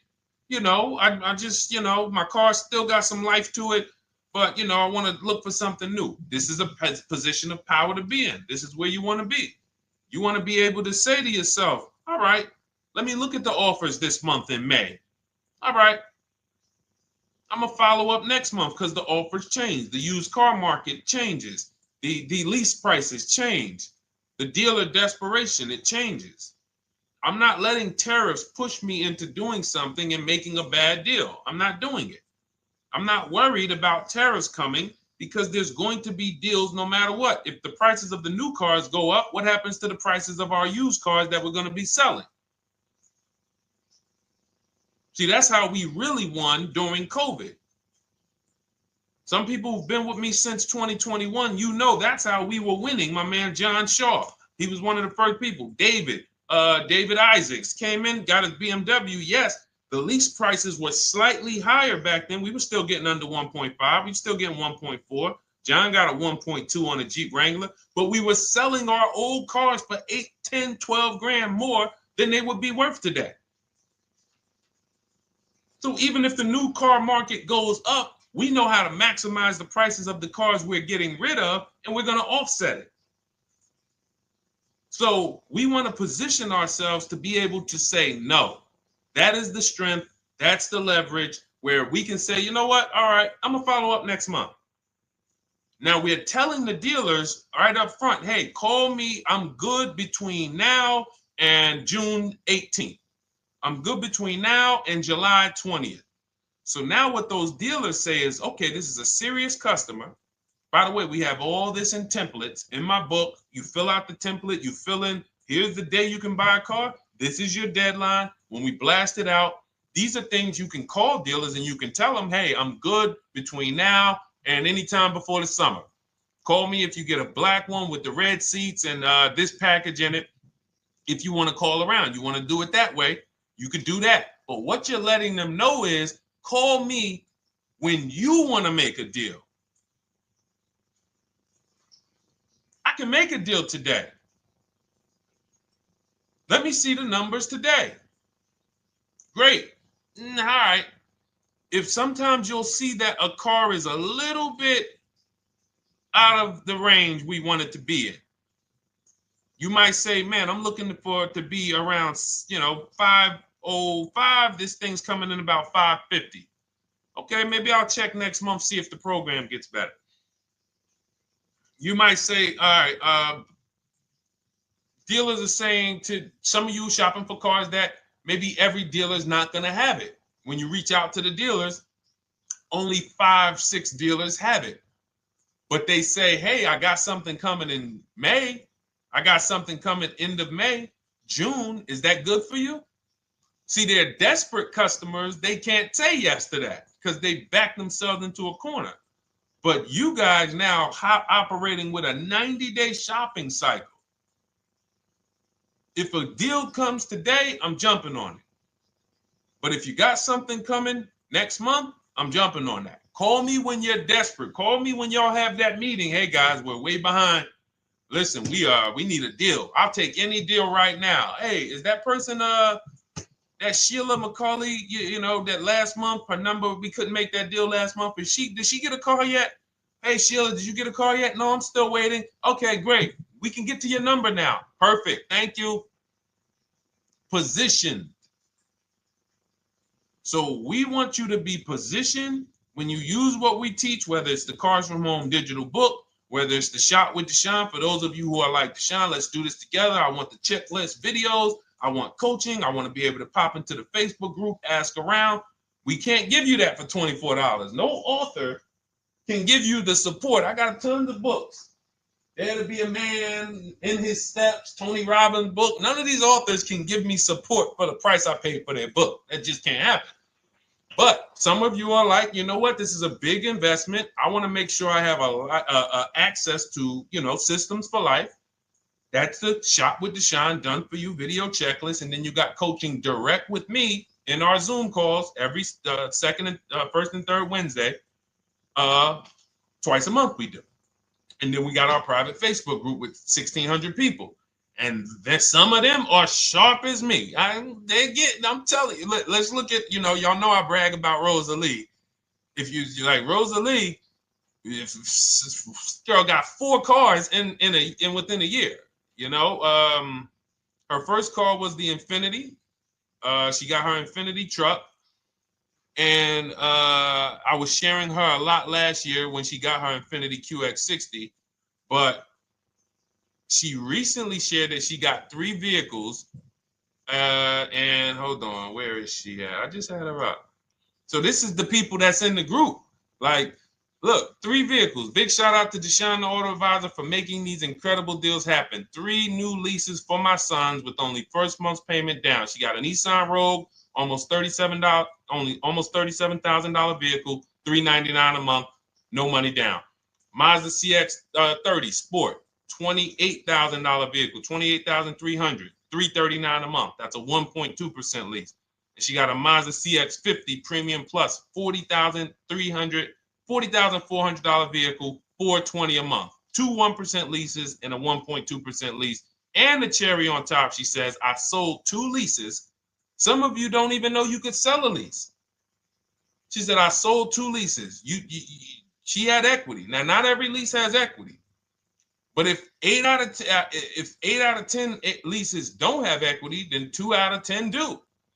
So if you've just been dropping your leases off at the dealership, hey, here's my old lease. Let me get the new one. Hey, here's my old lease. And you have not assessed the equity. Could there be equity in it? Imagine how much money you've left on the table. Imagine how much, wow, I didn't even know you could sell leases. She sold 2 leases, 2 2021 Elantras, walked away with $6,737 in equity. Deshone, I could not have done this without you. Your program is a game changer. So this is what we want. We want empowered car shoppers. We want people who are not intimidated. I don't care what this market does, whether I need a new car, used car, whether I got bad credit, whether I'm a high mileage driver, it does not matter.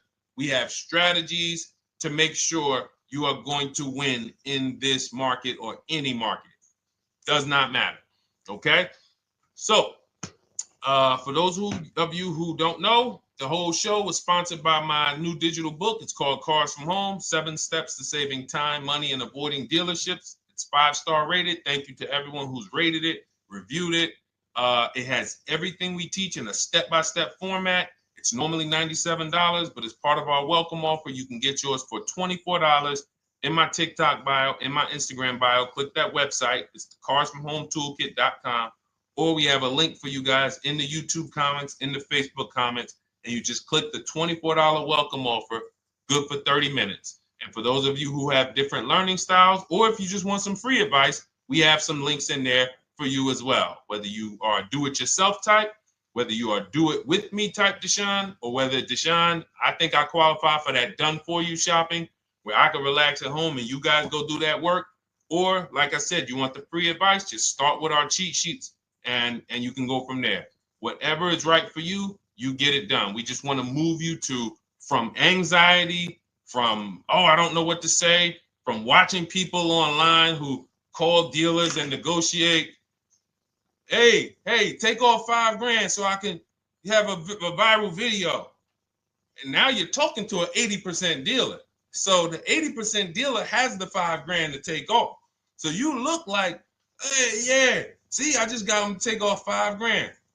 We don't negotiate with dealers with fake fees. Like there's a saying, we don't negotiate with terrorists. Cars from home, we don't negotiate with dealers with fake fees. None of that stuff matters. Because what you want us to think is, look, see, I took off all of this money. Don't you want to buy the car now? But you took off the fake money. Had we been talking to a 20% dealer, what money are they taking off? The real money. The real money. So if we have two dealers, well, let's say 8, because y'all know I use the 80%. So the 80% are over here. The 20% are this small group over here that we got to find. Now, the 80% are starting so high that when they take off all the money, it's fake money. We marked up our cars. We got platinum kits on them. We got the Hertz service plans on them, and the Simonized kit and the low, all of that stuff. Okay, so yeah, we done took off 5,000 for you, but 4,000 of it was fake. Meanwhile, this 20%, they don't have the fake. So when they take off 4,000, it's real 4,000. And we over here talking to these people. Hey, take off all that fake money. See, guys, you can do this too. So listen, we bidding is the way to go. You cannot negotiate your way to a below market deal, but you can get bids and it will make your life easier. You'll start to enjoy your car shopping. You'll start to feel like you're empowered. You're the prize. Someone won your business. They won your loan. They won the opportunity to buy your car. You are the prize. So that's what it's about. So we are here Monday through Thursday, 12 noon. Make sure you meet us live or tell your friends and family who are shopping, hey, hop on this show. We're live on TikTok, Instagram, Facebook, and YouTube. But we will broadcast the show for the rest of the day. So those who want to catch up on some things that you may have missed, or if you just jumped on and you're like, whoa, man, I missed a lot. We'll rebroadcast this show for the rest of the day. But tomorrow we'll be back, which will be Tuesday, May 6th, 12 noon. Meet us here live. Thank you so much. Welcome to the new followers. Thank you to everyone who gave me gifts. Thank you to everyone who bought a book. Thank you for those of you who are in Shop with Deshone. I look forward to your success stories. Always a pleasure.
And welcome to our Tuesday, May 6th live. We do these live streams at 12 noon, Monday through Thursday.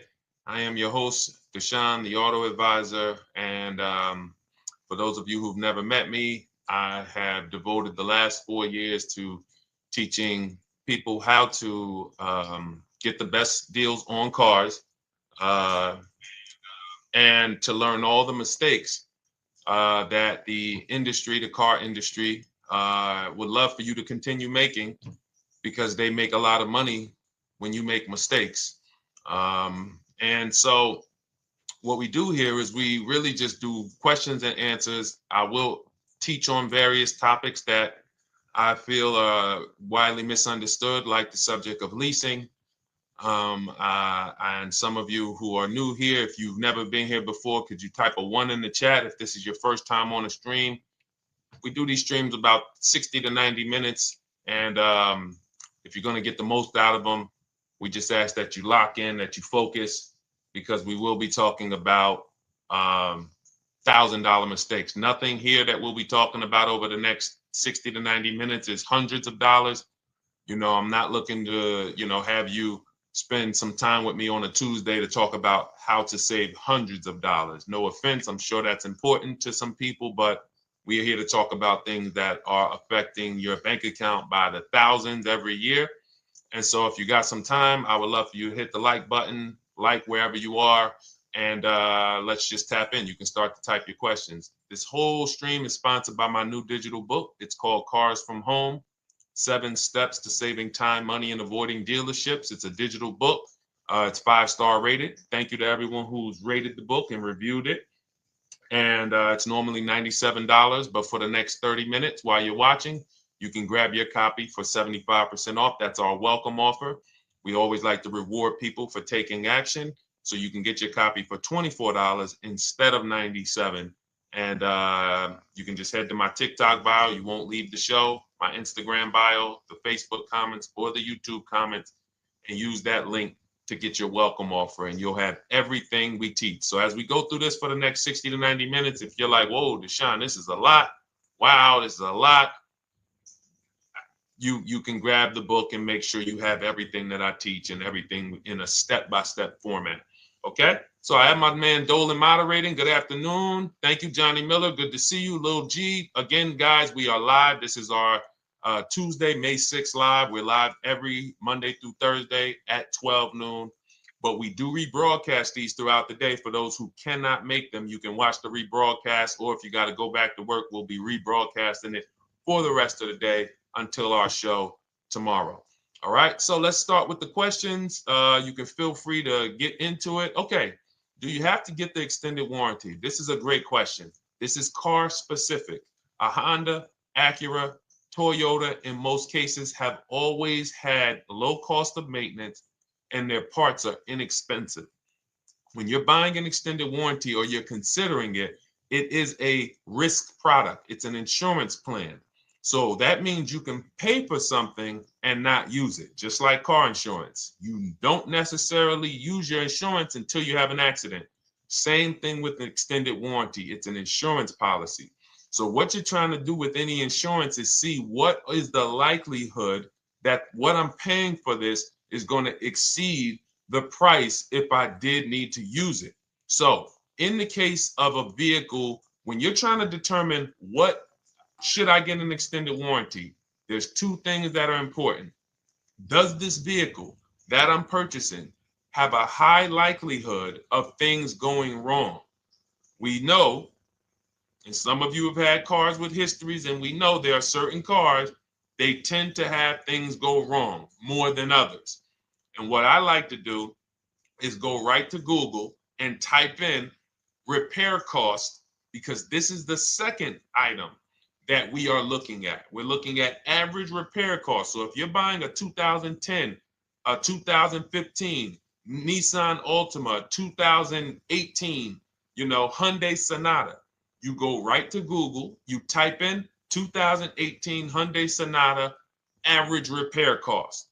Now, if you see that those typically go on the lower side, then that can take a lower set of risk where you might say, all right, likelihood of these things going wrong on this car is slim. But if you see that the repair cost is on the mid to higher side, that's shifting more risk to if something goes wrong, the cost for you to pay for it out of pocket will probably exceed the warranty. So when I work for Mercedes-Benz, who's new here? Type a 1 in the chat if this is your first time on a stream with us. First time you've ever been here, type a 1 in the chat. First time. What's up, William? What's up, DJ Ant Nice? Good to see you. Maggie, good to see you. Enrique, good to see you. Miko, good to see you. Tetra Washington, good to see you. Jan, good to see you. Claire Clairvoyant, good name. First time, if this is your first time, just type ones in the chat so I know. I don't want to assume anyone knows who the heck I am and what my experience is. Daniel Thompson on Facebook, great to see you. So I worked for Mercedes-Benz for 5 years, General Motors for 5 years, and I ran my own brokerage, my new car brokerage, called Cars from Home. I started it in 2016. Now, when I worked for Mercedes, when people were purchasing a Mercedes, what I would tell them is buy as much warranty as you can afford. Buy as much warranty as you can afford, because I knew that when something breaks on a Mercedes, nothing's under $1,000, and typically it's $2,000-$3,000. So a $4,000 warranty on a Mercedes Benz is usually worth every dime. But at the same time, we have cars that, again, less likely for things to go wrong. And then when things go wrong, if they go wrong, they can typically be repaired inexpensively. Good to see you, Arms Reach. Welcome on Instagram. Shout out to the people checking in live. Great to see you all. So that's how you're measuring extended warranties. You don't want to get an extended warranty on a vehicle that has a low cost of repair and a low likelihood of things going wrong. You can then take your money, put a little bit to the side, have a little emergency fund, that same $3,500 that you would have put into the warranty, or $2,500, you put that to the side over the course of a year, 2 years, put $100 a month to the side, and then have that be your cushion just in case things go wrong. It's better for you to have that money in your bank account, and if things go wrong, you take it to your mechanic. You must have a local mechanic. You guys know I swear by local mechanics on cars that don't have warranties. Even if you have a Mercedes-Benz, a BMW, an Audi, something that is typically harder to work on and takes more of a specialized engineer, there are still plenty of places that have those. I mean, there's shops where they used to be Mercedes-Benz techs. Now they have their own shops. This is who you want, because their cost, their labor is going to be probably 1/3 of what a dealership is going to be. So these are the resources that, again, keep more money in our pocket while getting us the same level of service and experience. Okay, great question. Welcome, Uncle Nene. Good to see you. Uncle Nene. All right, listen. Nicole, good to see you. All right, Dolan, you can pull up the next question. Feel free to start typing your questions. And as we get more questions in, we'll try to get to all of them. You guys know we're not always able to, but we do try to get to all of them.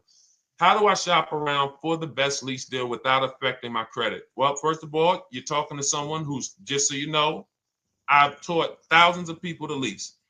I've gotten 7 leases. Now, when we look at what we are doing with a lease, first, we have to consider how we want the information presented to us. We are not letting dealers tell us how they're going to quote us. We are telling the dealers how to quote us. So we are going to have all our quotes. Thank you to everybody hitting the like button. I see you. I appreciate you. And shout out to the sharers. As I see people who share, I always like to give the shout outs to the people who share this broadcast with their friends and their family. And thank you to everyone who's giving gifts on TikTok and Instagram. Appreciate you all. So what we are doing when we're telling a dealership, you give us a quote with first month's payment only out of pocket, 12,000 miles per year, and put all the taxes and fees into the payment, assume tier 1. So we are presenting it now in my book and in my Shop with Deshone programs, my video checklist. I have all the templates. If you're going to do this yourself, you just need to remember how you're presenting this. You can call around to dealerships, because there's 2 ways to do this. Shopping from home. Cars from Home is about showing you guys, and I'm going to be showing you guys a ton of payments. And listen, I don't want you to feel bad, because some of you are going to see that you've left a lot of money on the table. Part of what I have to do here, and I've been doing it for 3-4 years now, is I have to tell you the bad news. For 3 years, I did a masterclass called Everything You're Doing Wrong Buying, Selling, and Leasing Cars. We put probably over 15,000 people through that masterclass. But those were people who were willing to hear the bad news They knew, Deshone, I got to hear the bad news to get to the good news. So as I show the difference in the prices that we get and the people who listen to me get, more than, forget about me, the people who are like you, the people who are on a live, saw a video, and then took action and learned and use our processes, the results they get compared to what you're getting. You're going to see, wow, they're saving $3, $5, $7, $10,000 more than me every single car. And so the Cars from Home system is about bidding. It's about turning your car purchase into a bid. You're no longer begging. You're no longer going into a dealership and begging one dealer to sell you a car, and then you go to another dealer and beg them, sell me this car, please take my money, please take my money. Meanwhile, you're not seeing the entire market and the people who would compete to get your business and gladly give you the service that you deserve by giving them a $30 to $50 to $100,000 transaction, which is what your car purchase is. So now so the big thing to understand right off the top is, now I need to learn this bidding. I need to learn to get multiple offers. So you can do this by phone. You want to do this by phone, you can call around, but you must give them that information in order for you to compare the deals the right way. Lynette, good to see you. Christina, good to see you. Melvin, good to see you checking in. Rudolph, I see you. Once you actually give them that information, 12,000 miles per year, first month's payment only, due at signing, taxes and fees in the payment, assume tier one. I want the tier one offer. Even if you think I not qualify. Now, if you got a credit score above 670, all your FICO scores, most of you will qualify for most tier one leases. So you want to see, what does this look like as I get my offers? Once you get your offers in this format, you can use the 1% rule as the gauge. The 1% rule is been around for more than 20 years. Everyone who leases and who's savvy, we understood if your lease payment is 1% of the MSRP or less, you stole the car. That includes taxes, that includes fees. You're still in the car. So example, we're looking at a $30,000 car, Hyundai Sonata or a Hyundai Elantra, $30,000 car. When we shop all our offers, if that lease payment is $300 per month, with only $300 due at signing. In other words, I show up, here's $300. Good to see you, GDTV. Thank you for checking in on YouTube. Once I give you that $300, that's my payment for the next 35 months. So that's a very, very low percentage of the car you're paying. It's a 1% rule. Now, in order to get a 1% lease, you need a great lease program, which means the bank has to be supporting the car, rebates, incentives, and then you need the biggest discount, the dealer who's going to give you the biggest discount. Now, one of those we can control. One of them we can't. Which one can't we control? And for those of you who are new here, we don't play around here. But my people who are moving, and again, I'll show you, like a lot of people, we got a lot of people who've been following us, using our processes. They're locked in. They're not casually on a live here. We're not casually here talking. They are locked in. Like, boom, okay, I hear you. They're answering, they're typing, they're not, vacuuming in the kitchen and trying to hear. You can't do. We're talking about your second most expensive purchase of your life. It's going to be, you got to lock in. You got to challenge yourself to block out the distractions while we're on this stream, because this is your money. And if you don't take your money seriously, the car salesman will take your money seriously. Oh, I like that. Praise the Lord. God is good. You don't take your money seriously, the car salesman will take your money seriously. Man. So, all right, now somebody remind me the question I asked. I got so happy about that little catchphrase that I forgot who we were. So I know we were discussing, okay, we're talking about the 1% rule. So now, one of the things we can't control is the bank. We don't know what the lease payment, what the lease program is on a car. So when we shop cars, we are going to now look at multiple offers, and here's what you're going to see. Now, I'm going to show you an example of how we know or how we expose where the dealers are concerning pricing. Now, you can't see this on TikTok, but on YouTube, Instagram, Facebook, you guys can see this. I'm going to tell you guys about it. YouTube just doesn't let us do the same type of stream. But this is a particular Infiniti that we shop for. We have offers ranging, this is a $61,000 vehicle. We have offers ranging from $680 per month, which is a 1.1% lease. So a $61,000 car, $680 per month, that's 1.1%. We divide the monthly payment into the MSRP. Now, we can see here that there are some offers already from dealers that are almost $900, $889 per month. $889 per month, $873 per month. So now when we look and we say, whoa, how can we have two, like we have all these dealers have the exact same car, yet one of them is $200 per month higher than another dealer. Exactly. We call them the 80%. The 80%, even after back and forth, even after, hey, we'll take off some money. All right, we'll drop the payment $50 a month. Their offer is still so high. It's a horrible deal. Now, why would they offer this? And this is consistent. So I don't want y'all thinking, well, the dealers that I walk into, they're different, Deshone. They take off more money. It does not matter what you think. If you don't have the market reports, if you don't know how to get multiple offers so that you can see, we do this all around the country. We have students all around the country in Cars from Home. We have people we shop for. We have over 13,000 books sold now. Like, we have lots of data to prove this. 80% of dealers are going to be overpriced. This is another particular deal on a Toyota, a market report. And you guys can see that the out-the-door prices here, list price, $32,000. Out the door price with taxes and fees, $38,000. That means that dealer is charging all types of fees on top of their price. The $39,000 MSRP. Look at line number 3. $39,000. Out the door price is $41,000.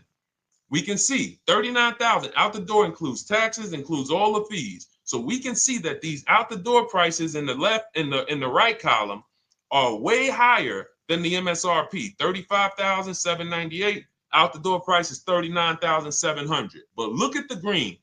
Look at the green. This is what we call, we found the dealer at this time who wanted to win the bid. They wanted to win the bid. They needed the car sold. This is a rotation. We don't say to them, wow, they won the bid one time, so they must win the bid all the time. No dealer can win the bid all the time, or they'll be out of business.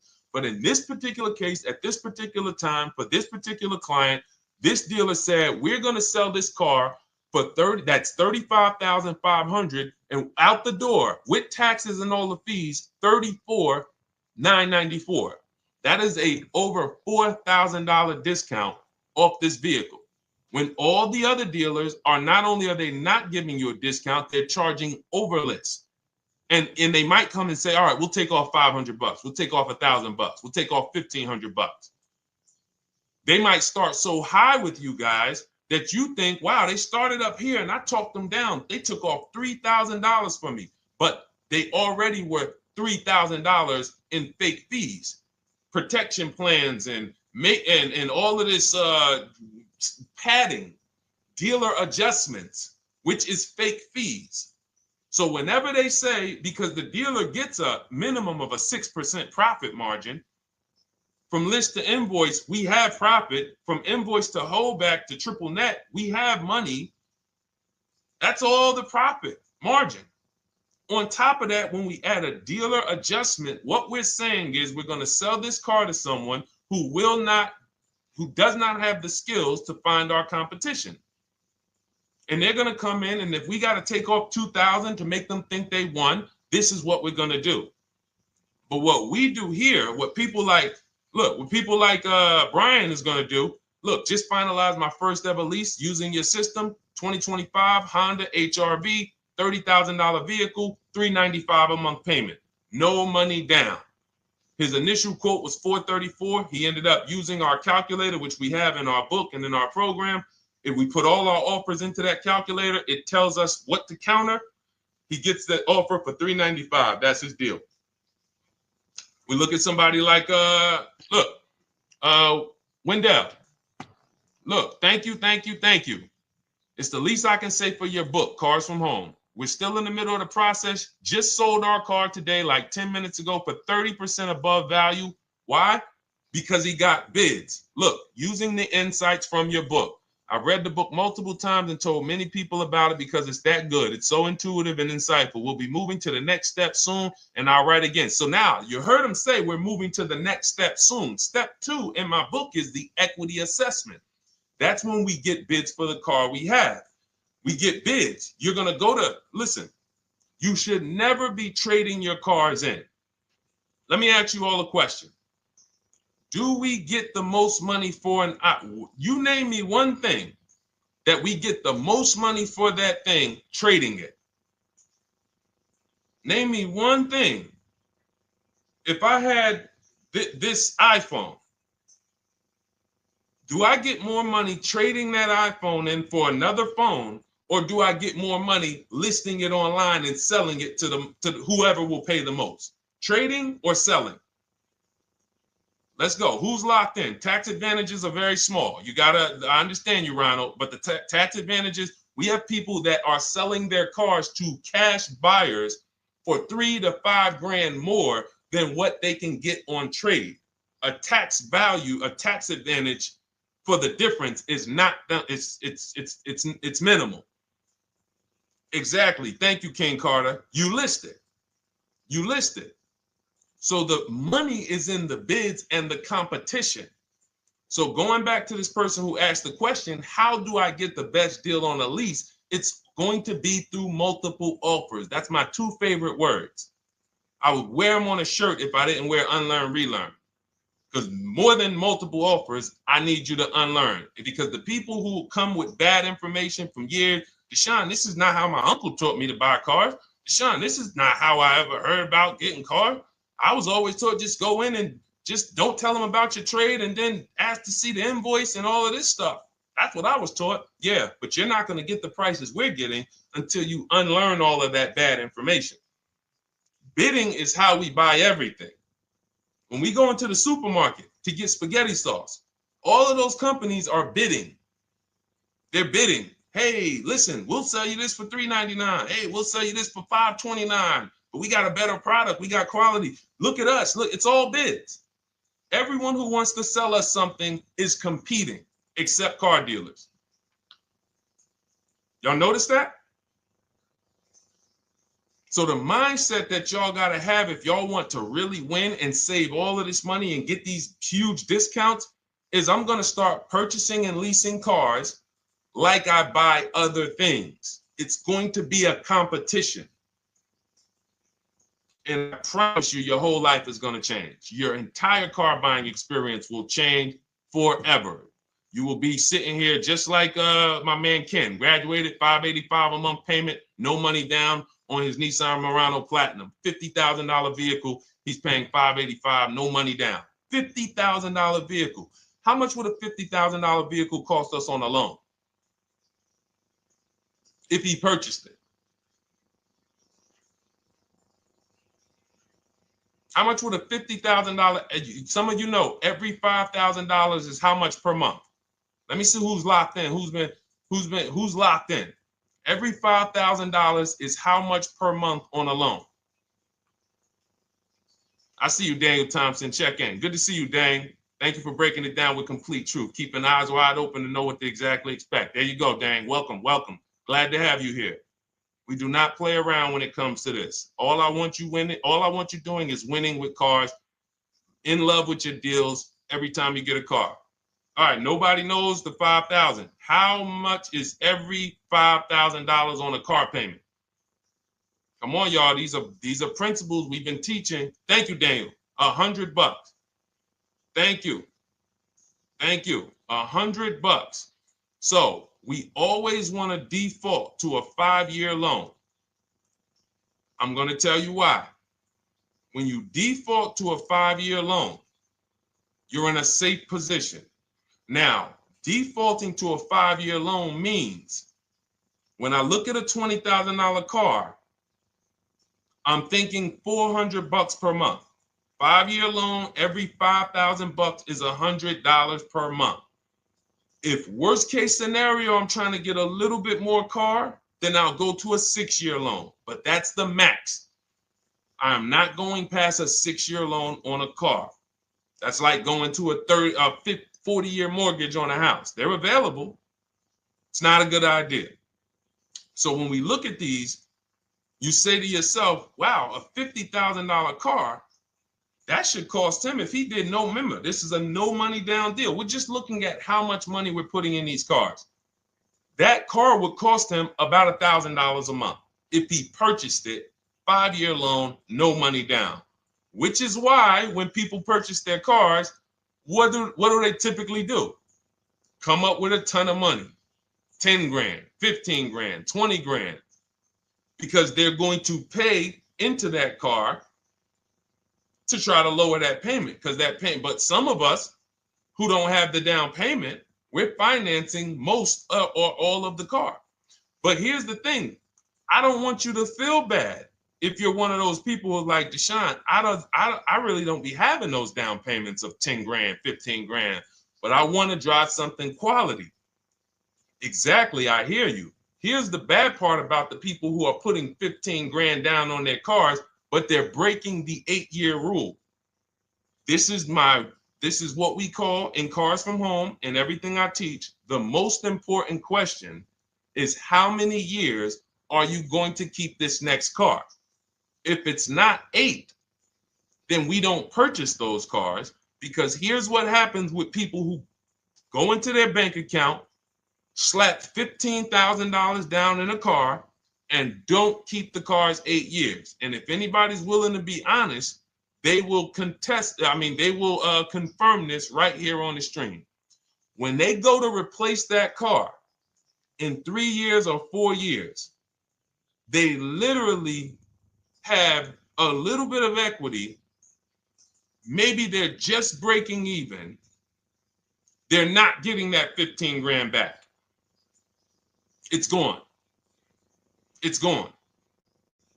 Anyone who puts 10 grand down on a car and then comes back in 3 years, 4 years, all right, I had the car 4 years, 5, listen, I'm going to switch this thing up. They still have a payment. They are barely breaking even. Meanwhile, their payment was 400 or 500, almost double what it would have been if they leased a car, got a below market lease, and they drove a car, no warranty after 3 years. They're driving an inferior product. So if it sounds like I'm here to destroy people from purchasing who are not keeping their cars long term, that is the goal.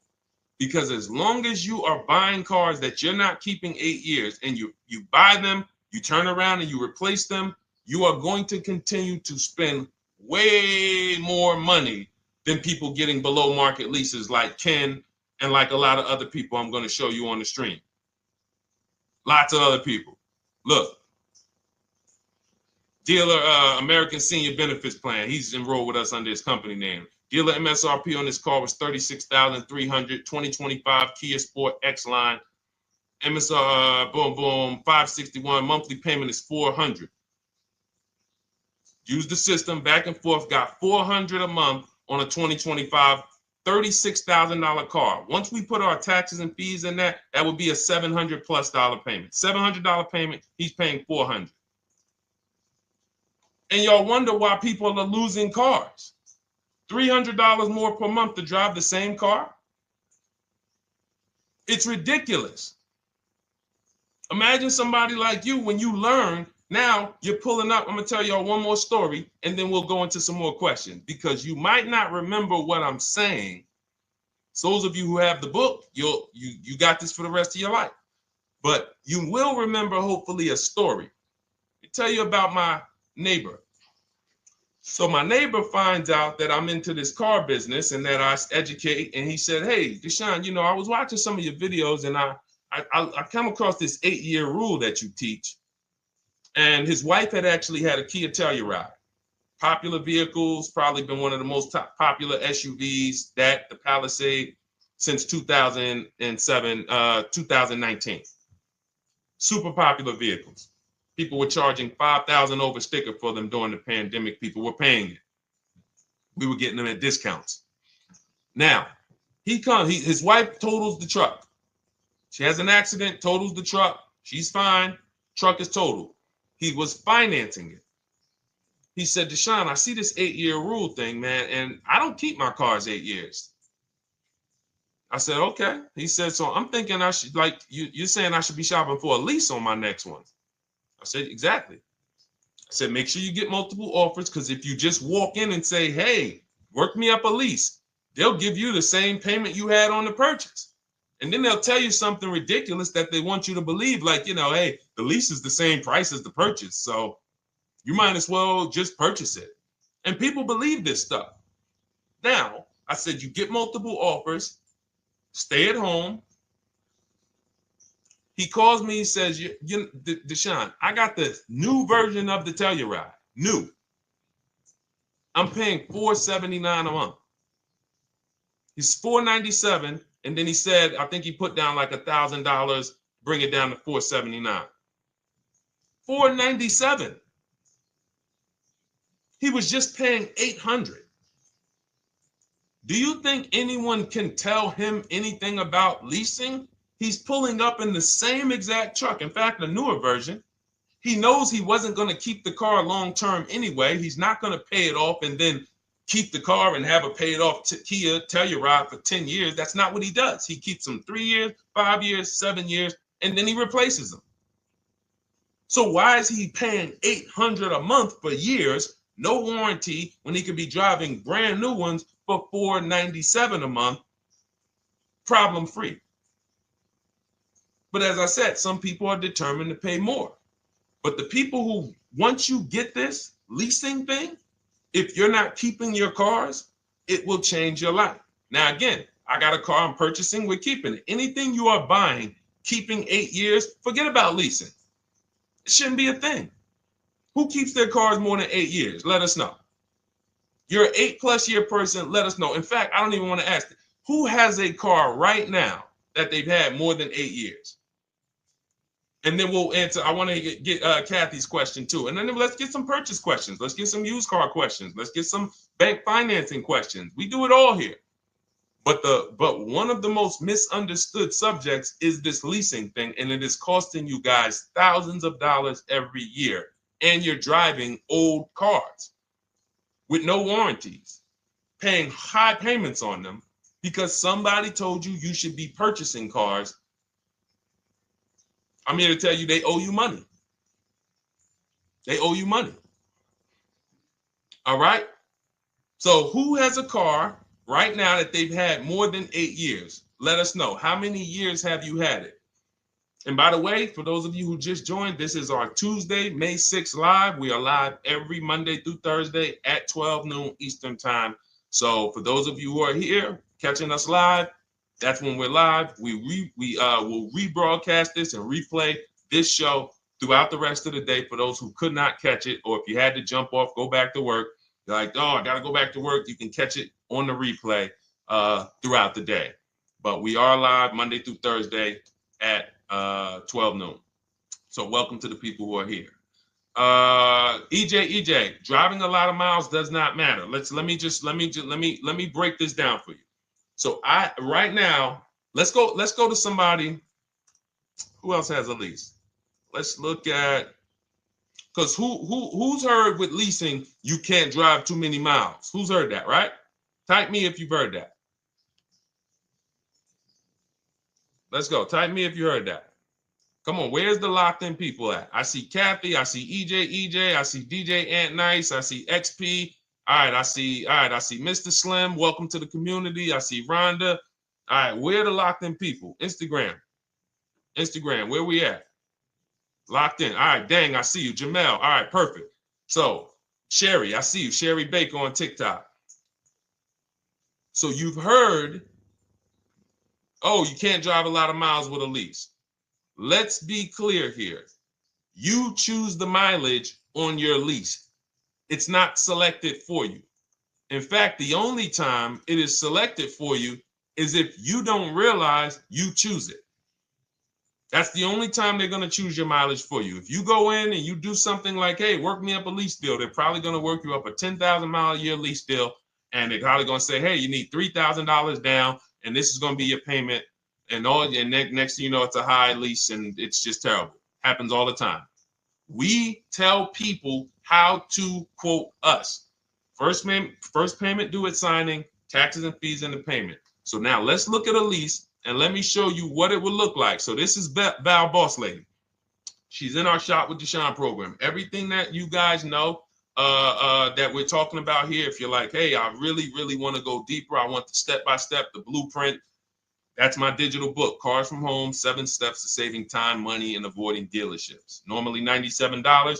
You get a welcome offer. It's 30 minutes because I want to see you win, and you get 75% off for 30 minutes. If you go to my TikTok bio, Instagram bio, YouTube comments, Facebook comments, click those links, and then click that one that says $24 welcome offer. 30 minutes only, reward for taking action. You have everything we teach, the low market leases, the low market purchases, used cars, bank bidding war, making banks and credit unions bid, all of that, $24. You can, somebody emailed me yesterday, said, I'm $15,000 up with what I've learned from you already. And so if you can get it for $24, you can save tons of money for the rest of your life on a $24 investment. In this case, Val's in our, she's more of a wants to do it with me type. Videos, checklist, she doesn't want to read. That's our Shop with Deshone, do it with me program. I coach people. And so she gets a deal on this particular car. Same information, by the way. Not better information here than the book. It's just different learning styles. So she gets a $51,000 electric vehicle, 2025, beautiful vehicle. She's paying 1.16. So her payment on this car, on this $51,000 car, let's continue to make sure we understand the price of these cars. $51,000 car, her payment is $591. No money down. Now, some of you might say, wow, if I got $590 down to $499, you could do that. That's how we can do. We can do that because she already got an incredible deal. Then we're just determining how we want to structure our payment. And thank you for everybody sending me gifts. I appreciate you. Thank you for all the badges. I don't take it for granted. And thank you for everyone who's hit the like button. Those of you who are double tapping the screen. Every time you hit something on TikTok, you like it, you double tap the screen, you keep running those likes up. We appreciate you. It does matter. It helps spread the word. So let's say Val wanted, she's a high mileage driver like EJ. Let's say, EJ, how many miles per year do you drive? 20,000, 25,000? Let us know. I'm gonna show you why. In my book, I have 2 strategies for high mileage drivers. I'll tell it to you guys right now. How many miles a year do you drive, EJ? 25,000, 20,000? Those are both high. Let us know. Or if anybody, else, because, anybody else who's a high mileage driver, let us know. How many miles? 26. All right. Thank you, EJ. So let's just round that to 25 for now. Let's just round that to 25. So let's say instead of her $591 payment for a $51,000 car, now you could shop for a $30,000 car and you can have a 1% payment. If it was, a similar deal, you'd be paying $300 a month. In her case, she has a $51,000 car. She probably wanted a nice SUV that looks beautiful, that some other people are paying $1,000 a month for. She's paying $591. But if she wanted to bump it up to 15,000 miles a year, she'd be paying another $30 more per month. She'd be paying $620. Now, if she wanted to bump it up to 20,000 miles per year, she'd be paying probably another $80-90 per month. So she'd probably be paying $700 to drive 20,000 miles per year. Now, let me tell you guys, because some of you guys who are like, yo, man, those payments are high. We're talking about $50,000 cars here. So if you were shopping for a $30,000 car or a $35,000 car, naturally, if we took the same exact numbers, let's take a $35,000 car, 1.16 lease. That's a 406 payment, probably $399. So now, in order to go, and let's say you're a high mileage driver, just like EJ, you want to add another 15,000 miles to your lease. You're probably going from 400 to 550 or 575. But you have all the mileage you need. And here's the beautiful thing about that. If I'm paying $175 more per month, but I get all the mileage I want, and when I drop this thing off, I get a new one, I don't have to worry about negative equity, and I put no money down. That is way better than what most people are doing out here, what everyone's doing. Because I'm gonna tell you what most high mileage drivers do who don't put money down. They will go in, buy a car, take a super long loan, 6 years, 7 years, just so they could afford the payment. Now, here's what happens. They drive the car, they put 25,000 miles a year on it. They come back in 3 years or 4 years, and they say, wow, I got 100,000 miles on this thing already. Let me go and swap out the car.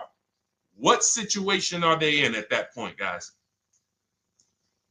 You put 100, you got a 6-year loan, average loan. You drove 25,000 miles per year. You put 100,000 miles on the car in 4 years. You come back, you still have 2 years of payments left. 15 grand negative equity. I used to see it all the time. Thank you, I am rich. Locked in on Instagram. I see you. Locked in. See it all the time. Every car salesman who has dealt with a normal 25,000 mile high mileage driver that does not keep their cars sees it all the time. They come in, yo, man, what you do for a living? Man, yeah, I do DoorDash, I do Uber. Oh man, I work in sales. You know, I'm on the road a lot. You know, I'm here. You know, all right, I want to replace this thing. I got like 110,000 on it. Okay, you still got a loan on it? Yeah. All right, we already know you got negative equity. Then we appraise the car. All right, the car's worth like 7,000. How much you owe? Man, you owe 19,000. All right, well, what can I do? Can you get me into something? Roll that loss all the way over. On top of that, you finance the car, so your payment is high. You finance the whole car, so you're paying a high payment compared to if you had leased, just literally shop for your leases, added your miles to the lease that you needed. You're paying $175 more per month. You got a brand new car. And I'm going to tell you, I did not make this up. I learned this from someone. A lot of what I'm teaching you, I learned from my clients when I was in the dealership. This guy, I worked at Hyundai for six weeks. Man, this dealership, the owners got indicted. I got out of there. Way before the owner got indicted. It just had straight up highway vibes, like the worst you could ever imagine. As I was in there for 6 weeks, I was a manager. I enjoyed being a manager. We did a lot of deals in my department in 6 weeks. But I said, I am out of this place. Anyway. But I learned something very valuable there. We had a client a customer was returning his lease on his Hyundai Sonata. Guy comes and I'm grounding the lease. I'm doing the paperwork for him. He has 72,000 miles on the car. 72,000 miles. I said, how the heck? I said, you lease this? He said, yeah, I always lease. That's all I do. He said, I used to buy my cars every single time I came. I had to put large down payments, 10 grand, and then I'm still having negative equity when I come to trade it in. I'm having high payments. It's ridiculous. I looked at his payment, and let's say the average payment for a good deal on a Sonata at that time was $300, $325, whatever it was. He was only paying like $550. He was only paying like $150, $175 more per month. He had a 25,000 mile a year lease. And that's what he did. I drive these cars. I'm on the road. Boom, boom, boom. I change my tires. I do my maintenance. 3 years. It's a fixed cost.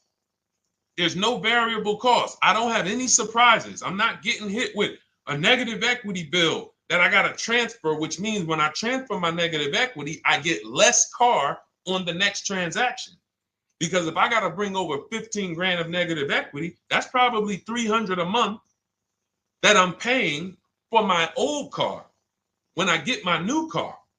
So if my new car was $400 a month, but my negative equity is another $300 a month, I'm getting less car for my money because now I got to take all those losses and bring them over to my new car. This is high mileage drivers and people who don't understand leasing. That's why you're losing so much money. And when you just flip the switch and realize Deshone is not talking to me emotionally, I am not talking to you about never do this, like these other people who say this, do this. This is how you buy a car. They never talk numbers. Y'all notice that? You notice that, right? You never hear them talk numbers. It's always never do this, always do this. This is the worst way to do this. This is the most expensive way to do this. This costs you the most money. They never talk numbers, though. That's why everything I do is to show you the numbers. Thousands of transactions since 2006 in the car business, helping people the last 4 years all around the country. This is the numbers that they might not understand. So if you're not keeping your car 8 years, it does not matter if you drive 20,000 miles a year, 25,000. You should be looking at a high mileage lease. Or my second strategy for high mileage drivers is this, because some of you want a nice car. This is for my people who you're like, man, Deshone, I'm on the road. I got my car that I do my work in. I kind of, slep it around. I don't really want to lease something and then put, that wear on it. I got stuff. I'm throwing bags in the back, whatever it may be. There's a strategy we created called 2 cars, 1 payment. And what will happen is your first car will be a purchase. And if you have an existing car, you're going to keep that. So let's say you have a car now, you're driving a lot of miles, you're doing your 25,000 miles a year. You pay that car off. You keep that car, and then you go and you lease you something nice, regular mileage. So you might get a 12,000 mile a year lease, and then you drive 12,000 in your mileage car, 12,000 on your nice car. Because some people are like, I want a car that I could, when I need to go somewhere nice, this is what I want to drive. When I'm with my family, this is what I want to drive. But when I go to work 5 days a week, I'm going to drive my mileage car, 3 or 4 of those days, and then I'll take the lease maybe 1 of those days, and I'm splitting the mileage. You still have 1 payment. It's low. And then every couple years, you replace the mileage car or you replace the lease car, and depending on when the lease is up. But you want to keep that, and that mileage car should be something that will last. Ideally, something that you can get 200, 300,000 miles a year out of that car. Because that's what that car is there for. Man, I'm hopping in this thing, man. Oh, transmission went out at 170,000 miles. Go get you a rebuilt transmission. Boom, boom, drop it in there for $2,000. Get another 80,000 miles out of that car, but you still got your lease car, and you're just splitting the mileage. Both of those are short-term strategies for high mileage drivers. That is not for long-term people. If you're a long-term person, I keep my cars 8+ years. Forget about leasing. You should just be finding the best deal, below market purchase, keep the car, something you can keep for 8+ years. You can put 30,000 miles a year on a car 8 years in a row. If you get the right car, and in 8 years, you got 240,000 miles, and then you replace it. Forget about leasing. This is only for you guys not keeping your cars 8 years. You're getting killed on depreciation. You're paying tons of money. This is you are the people who should be leasing. Okay? So everything we're talking about this is the Cars from Home system. We teach this. I'm not freestyling this. This is in my book, digital book, Cars from Home, 7 Steps to Saving Time, Money, and Avoiding Dealerships. We have two strategies for high mileage short-term drivers, 1 strategy for high mileage long-term drivers. And so if you want your copy, you can get it for 75% off. That's our welcome offer to you. As a 30 minutes. Welcome. Thanks for being here. I want to reward you. If you want everything we teach in a step-by-step way, go grab your digital copy. It's in my TikTok bio. It's in my Instagram bio. Click those links. We also got a link in the YouTube comments and the Facebook comments. Grab your copy and make sure as soon as you purchase, screenshot the thank you page. You're going to see thank you for your purchase. Screenshot this page because it has my support team's email on there. And then there's a link for you to open the book right there. You can save it right to your computer or right to your phone. Okay, but and we also have a special for those of you who are like Deshone. What about that, video checklist and coaching program? That's lifetime access to my video checklist. You're like, maybe Deshone, I don't really read. I like step-by-step videos. And also, I want to be in your Facebook group. We have 1,600 people before you that are in that group, 2,300 people that are shopping with us that have a lifetime access to our video checklist. We have a $200 special for that welcome offer. And so I'm always about rewarding people for taking action with a special offer. It's limited time though, and so get in where you fit in. All right, let's keep it going. Thank you, Corey. Said amazing knowledge. Thank you. And I'm glad I saw somebody said that's a great idea with the 2 cars. Thank you. It's a great idea. All right. You've convinced me to lease my next vehicle. Awesome. Awesome. Does your service shop for lease terms on the car? Absolutely. If you qualify for done for you, that means you just want to relax. That means we only shop for new cars and leases for people, new purchases and leases. And you have to have a FICO score over 670. But yes, here is a market report that we prepared for a client. Let me put on do not disturb. Here's a market report we prepared for a client. Okay, so I showed you that that's an Infinity. We didn't even finish that. We had just started for this client. But this is, do I have one here? No. Do I have a lease market report here? Yeah, right here. So that's an example of what a Kia, this is a particular Kia lease where their best offer was a 1.27 offer. Now, here's how you know you found the bottom of the market. And again, whether you're using the book or whether you're calling around, again, you can call around to do this. The key is not going into dealerships. You cannot do this going in. Once you get your offers, you know you found the bottom when your best offer is between $150 to $200 less per month than your worst offer.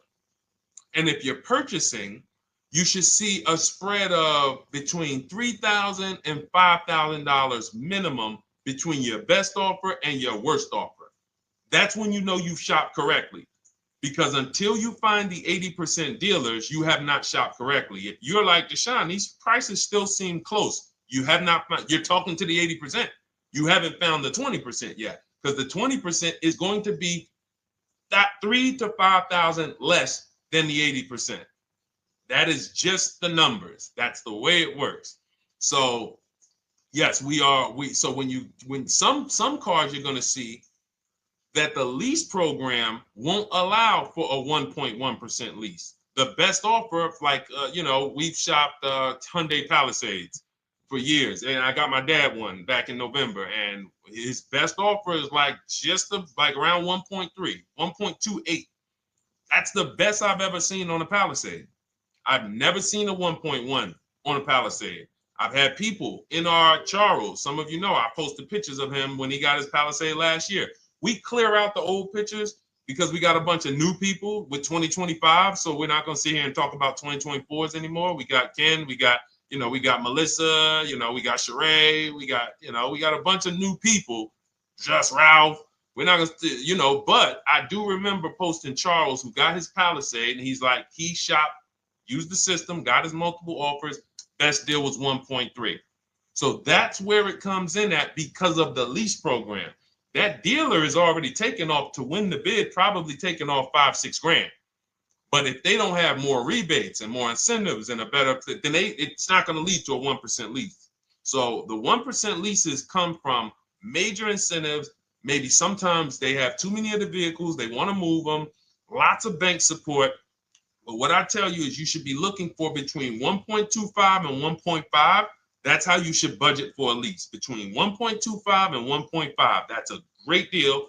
And if it has a really aggressive lease program, once you get your bids, you're going to see it fall under the 1.25. You see it fall into 1.1, 1.2. But we don't know what the lease program will be until after we shop for that vehicle. Okay. So yes, absolutely. It's an empowering way to shop.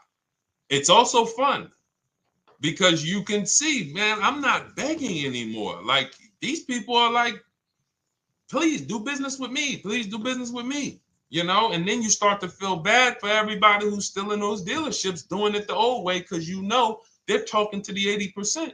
There's no way they can win. They don't even know there is an 80% to realize that's who they're talking to. So when the dealer says, all right, I'll take off $4,000, they're like, wow, I won. Man, the dealer took off $4,000. But if they saw the whole market, they would understand that that dealer actually is overpriced by $7,000, $10,000. So taking off the $4,000 means nothing. It's just sad. It's a sad thing. And that's why I spend my time trying to convert you guys from negotiating one-to-one to getting multiple offers so that you can see for yourself. All right. Thank you, Julie, name Richardson. Thank you for sharing. XP got the number 2 gifted badge. Forgive me because I don't really know what that means, but I just know that's what it's saying. So I appreciate it. Thank you, Corey22. Sherry Baker, thank you so much. Number 1 gifted badge.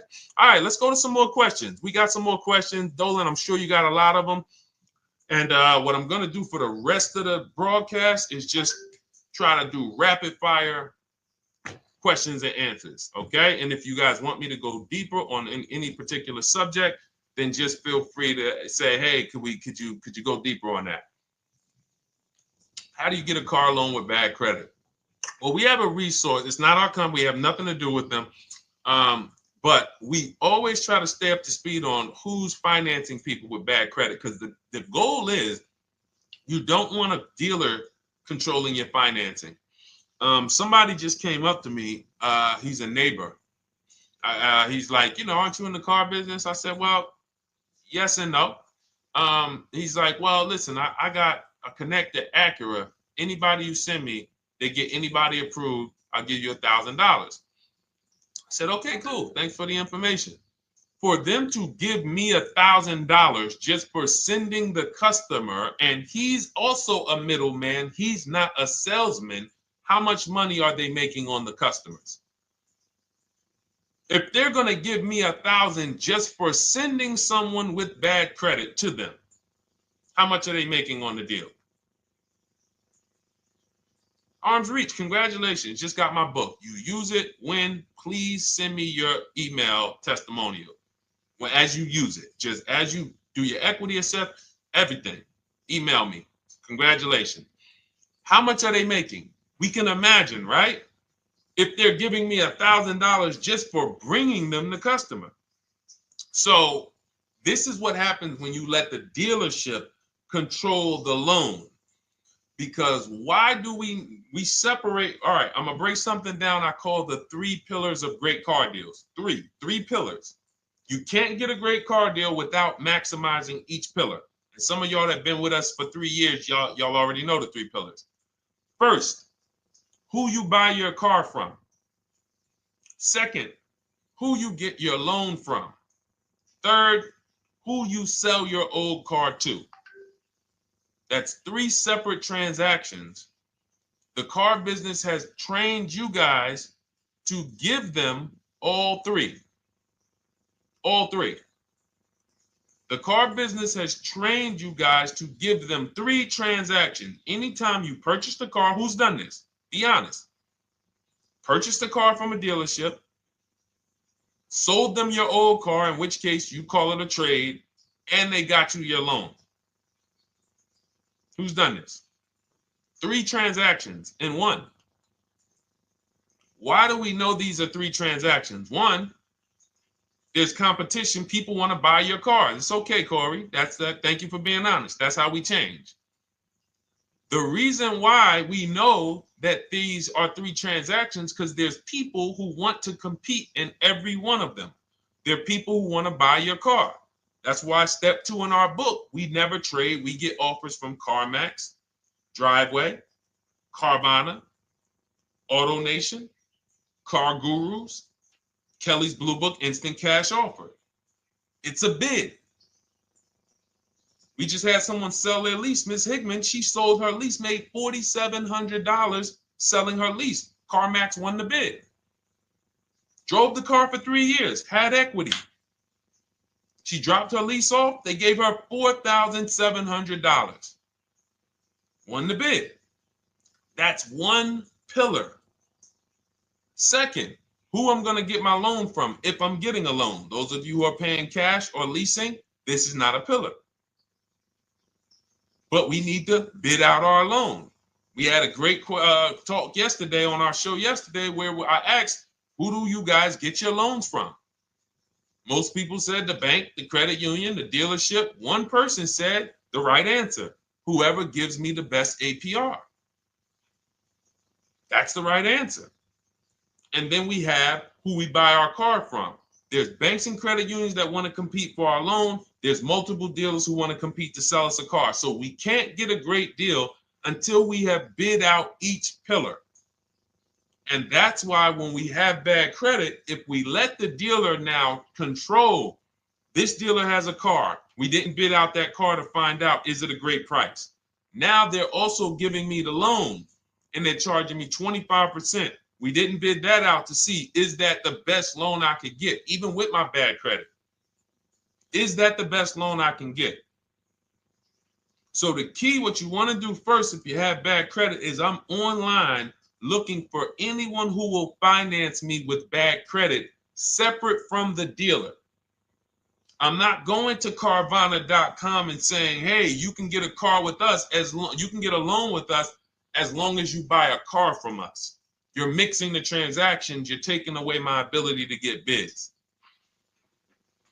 I'm finding someone you should check out. There's a resource. Oh my goodness, what's the name of the company? It's in my book, but I want to give it to you. Goodness, it's slipping my mind right now. Send me an email or a DM, because here's the thing. If you use just that part and get the loan funded, but you don't know how to bid out everything else and structure your transactions, and are you keeping the car 8 years? Because if you're not keeping the car 8 years and you're like, Deshone, I hear you talking about leasing. I'm not keeping my car 8 years, but my credit's not good.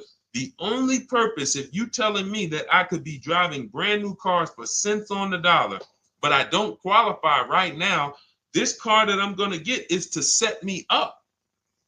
So I'm not going to get a $30,000 car. I'm going to get me a $12,000 car, $10,000 car, the cheapest car I can get a loan on, so I can establish a payment history. And once I establish a 2-year payment history, yeah, I'm going to drive a car less than what I could drive. I got the money. I could afford more than this. But you're not setting yourself up for the right transaction.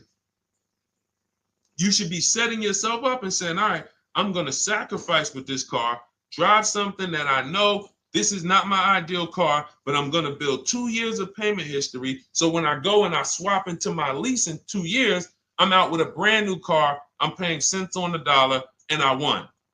But it was a plan. It was a long-term plan. This is the second most expensive purchase of your life. You can win every single time, or you can lose and set yourself and your family back 5 to 10 grand each car or more. Every time you get a car, it's 5 to 10 grand more you're coming out of your family's bank account than what could have. Then you got the car breaking down. Now you got tow trucks, all because you don't have an actual plan you're rolling out. And that's what I see a lot of people do with bad credit. Oh man, I got bad credit. I'm just going to go and get me something. I could afford $600 a month. And they go and buy the most expensive car. But because 25% interest is on the loan, they're not getting the most car for their money. Now, 3 years down the road, they're going to pay the high payment, still have negative equity because the interest is so high. And then they go and swap and do it again. And because the payment's so high and the car is older, because they want something fancy, but they really can't get that because, again, the interest is high. That's eating into their budget. Now, they're going 3 years down the road. They missed 3 payments. They were late 3 times, so they're no closer to leasing. Credit's still bad. This is disaster. So if you're a long-term person, I break it down for you guys into 2 groups of people, long-term, short-term. Long-term high mileage driver, short-term high mileage driver, different plan. Long-term bad credit person, short-term bad credit person, different plan. If I'm a long-term person with bad credit, here's what I'm doing. Finding the absolute best car I could find, getting bids, either new cars or used cars. We got the strategies for both. You can use the marketplaces, cars.com, Car Auto Trader. We got a whole strategy for how we find used cars, but you find that car, you pay your loan of 20%, 19%, 18%, if that's the best you can get. Because here's what you're going to do. In 2 years, you're not swapping into a lease. In 2 years, you've established a payment history, you fixed your credit, and now what are we going to do? You got a quality car. You're not thinking about trading it. You're not thinking about replacing it. You're like, man, this is my car. It's a great car. I'm just paying daggone 20% interest. What do I do now after 2 years? Now that my credit is good because I got a quality car, dependable car, I'm focused on fixing my credit over 2 years. What am I going to do after 2 years? Anybody?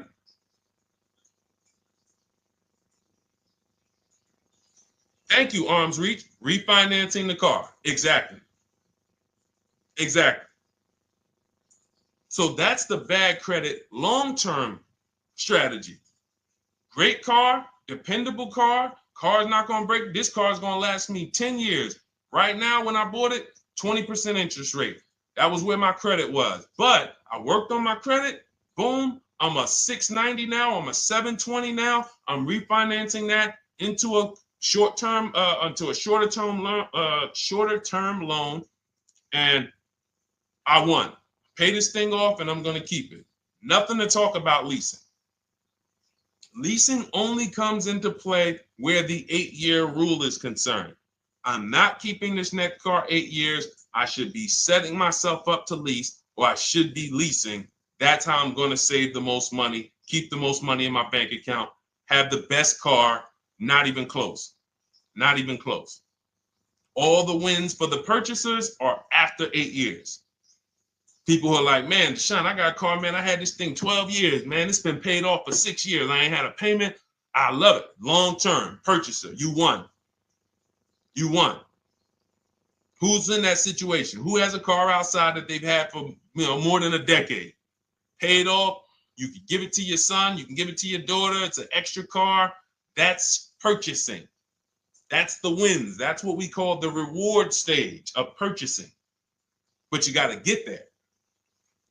All right.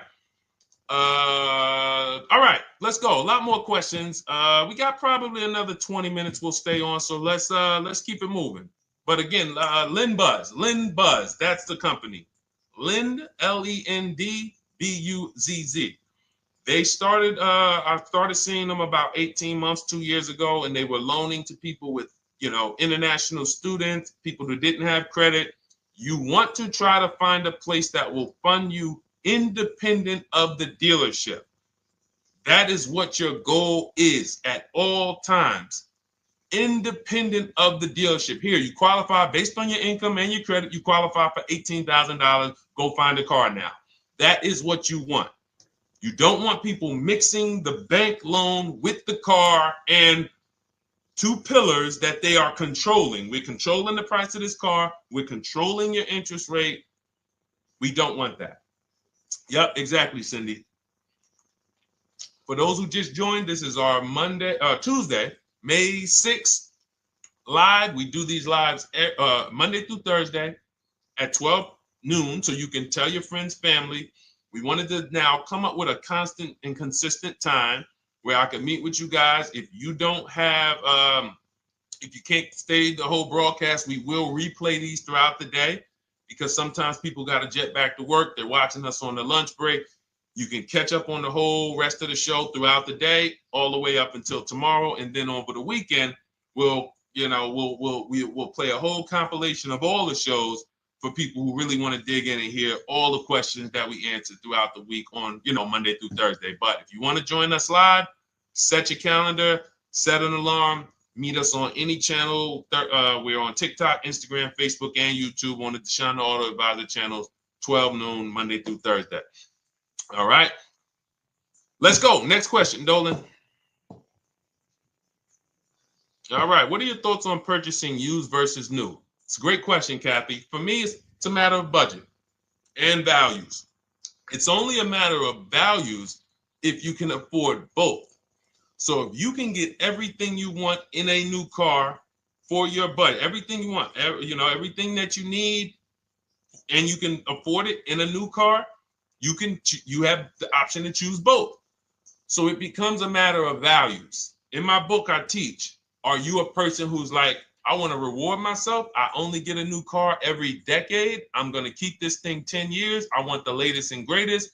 Therefore, I'm going to shop and get the best offer, get me a below market purchase. Because y'all notice I always put in a caveat of a below market purchase, below market lease. That's all we're talking about here with Cars from Home.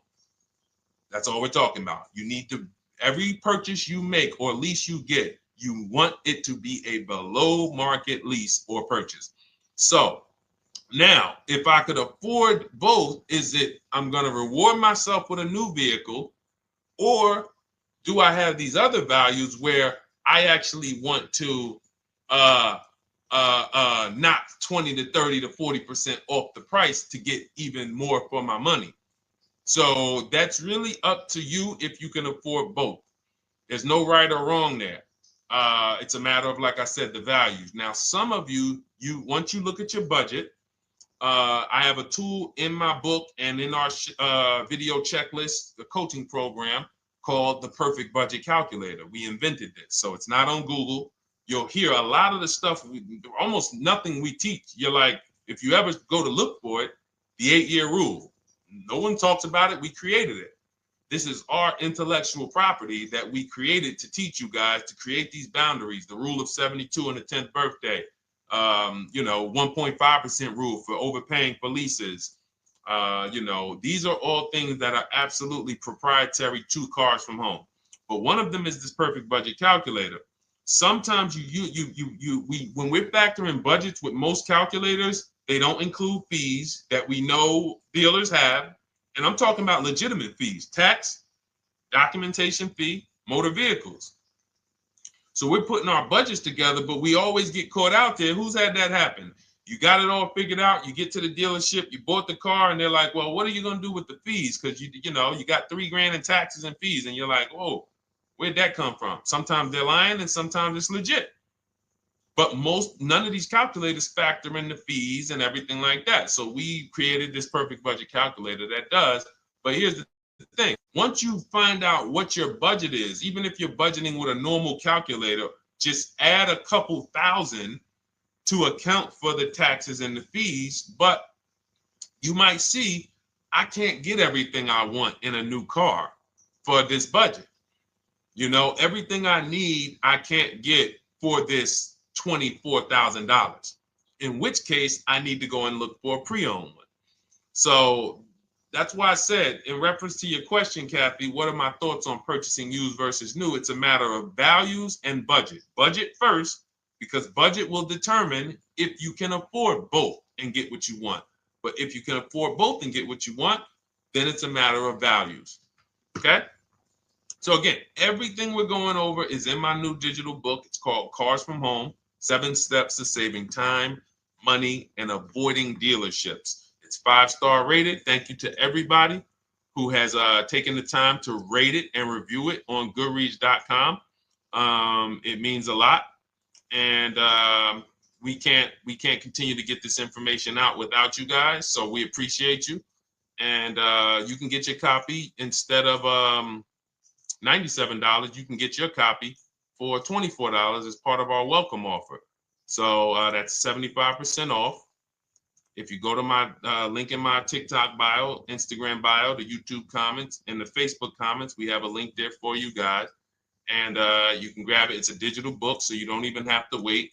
It'll be in your inbox by the time you jump off the stream. But make sure when you get it, you screenshot that thank you page, because it has my support team's email. Sometimes you may be rushing, you're trying to get back to the stream and you type your email in wrong. Also, as soon as you purchase, the link to open the book is right there. So it'll say open the book below. You can save it to your computer. but I would rather you get it for $24 than $97. Although we've sold a lot at $97 because people feel it's worth every dime. You're going to save thousands and thousands of dollars for the rest of your life using what's in the book. Your first transaction, you probably save $4,000 to $6,000 to $8,000 depending on the car. So $97 is great, but $24 is even better. All right. And for those of you who have a different learning style, you'll see in there, shop with Deshone. You're more of a do it with you person. Do it with me, Deshone. Okay. We have lifetime access to shop with Deshone, and I coach you personally for 6 months. So we jump on Zoom calls twice a month. And some of you who may qualify for done for you, just do it for me. If you qualify for that, we have a welcome special for that too of $300 off. So get in where you fit. And those of you who are new or you're like, Deshone, I like what you're talking about, but I still don't trust you. You can start with our free cheat sheets. So just start somewhere so that you can start to reinvent how you're car shopping. Magley, how are you? Oh man, of course I remember you. Following for years. You actually were following me from the time God blew me up on TikTok. That was 2021. So I absolutely remember you and I appreciate you. And yes, it's so good to see you. Absolutely. Absolutely good to see you. All right, Dolan, we got a couple more questions. We got time for a couple more. Let's try to go as fast as possible. The discount for the book is not working. It says time ran out. It's 30 minutes. I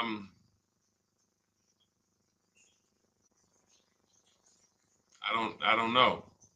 I don't know. Y'all help me out. I don't know what to do with that. I'm sorry. If the welcome offer for $24 was not really 30 minutes, then that means I'm just lying to you. You know what I mean? I'm just like, oh yeah, it's 30 minutes, but come back in 2 hours and it'll still be, you know what I mean? It's, start with the cheat sheets. You know what I'm saying? Like start with the cheat sheets. Get yourself your free cheat sheets, and start there. And when you feel better about working with us in some capacity, you go to the next step. Start with the free cheat sheets. All right, let's go, Dolan. So I'm a new driver. Should I be looking to be an 8-year person or a lease person? Well, I'll tell you this. I got 3 young adults. My daughter, my daughter who's 18, my niece who's 20, and then a young man that I, basically like a son to me who's in the Navy and he's 21. Well, he'll be 21 this year. So he's 20. Now, they all called me in the last 3 months because my daughter's getting her license. My daughter didn't call me. She's getting her license in the next, in June. And we've all talked about this. How should I get this car? Now, my situation when I was 22, I'd already bought a $500 Mitsubishi Eclipse.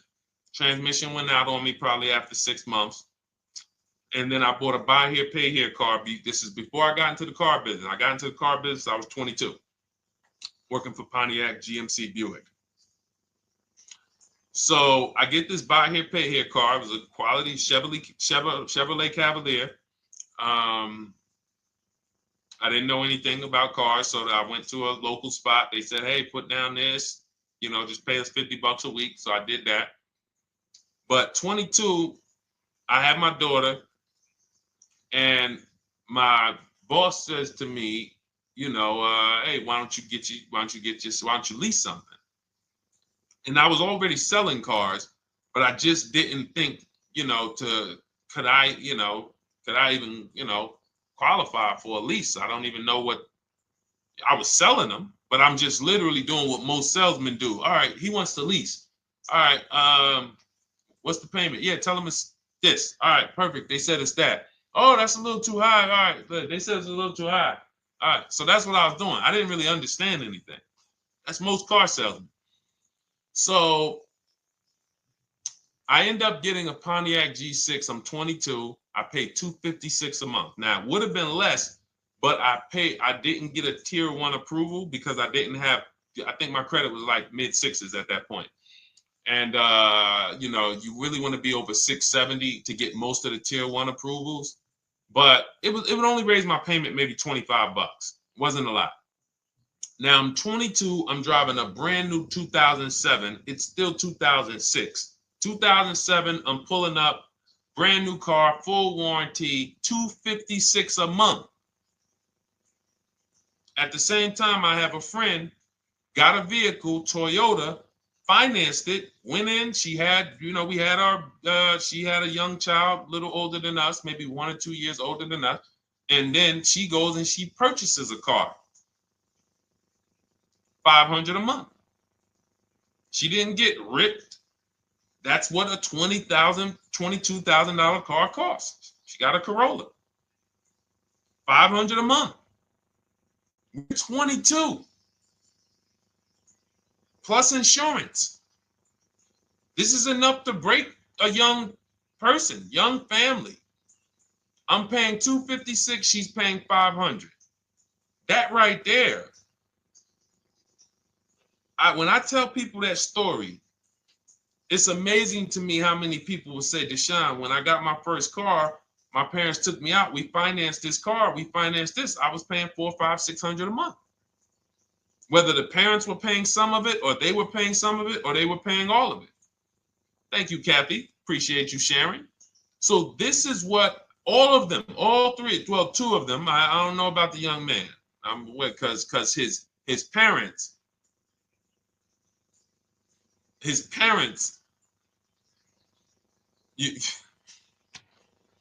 I'm not going to override your parents. And if your parents tell you that they think you should buy a used car or buy a good, then okay. But I'm just telling you, when you see my daughter and you see my niece pull up in brand new cars and they have low payments and they don't have to worry about getting stranded on the road, hey, call the tow truck. Do we still have a warranty on this thing? So I would be telling, again, 8-year rule. Because if I've had young people in their early 20s who are like, I'm not even into cars. Like, I'm going to buy this and I'm going to keep this car. Like, I'll keep it 8-10 years.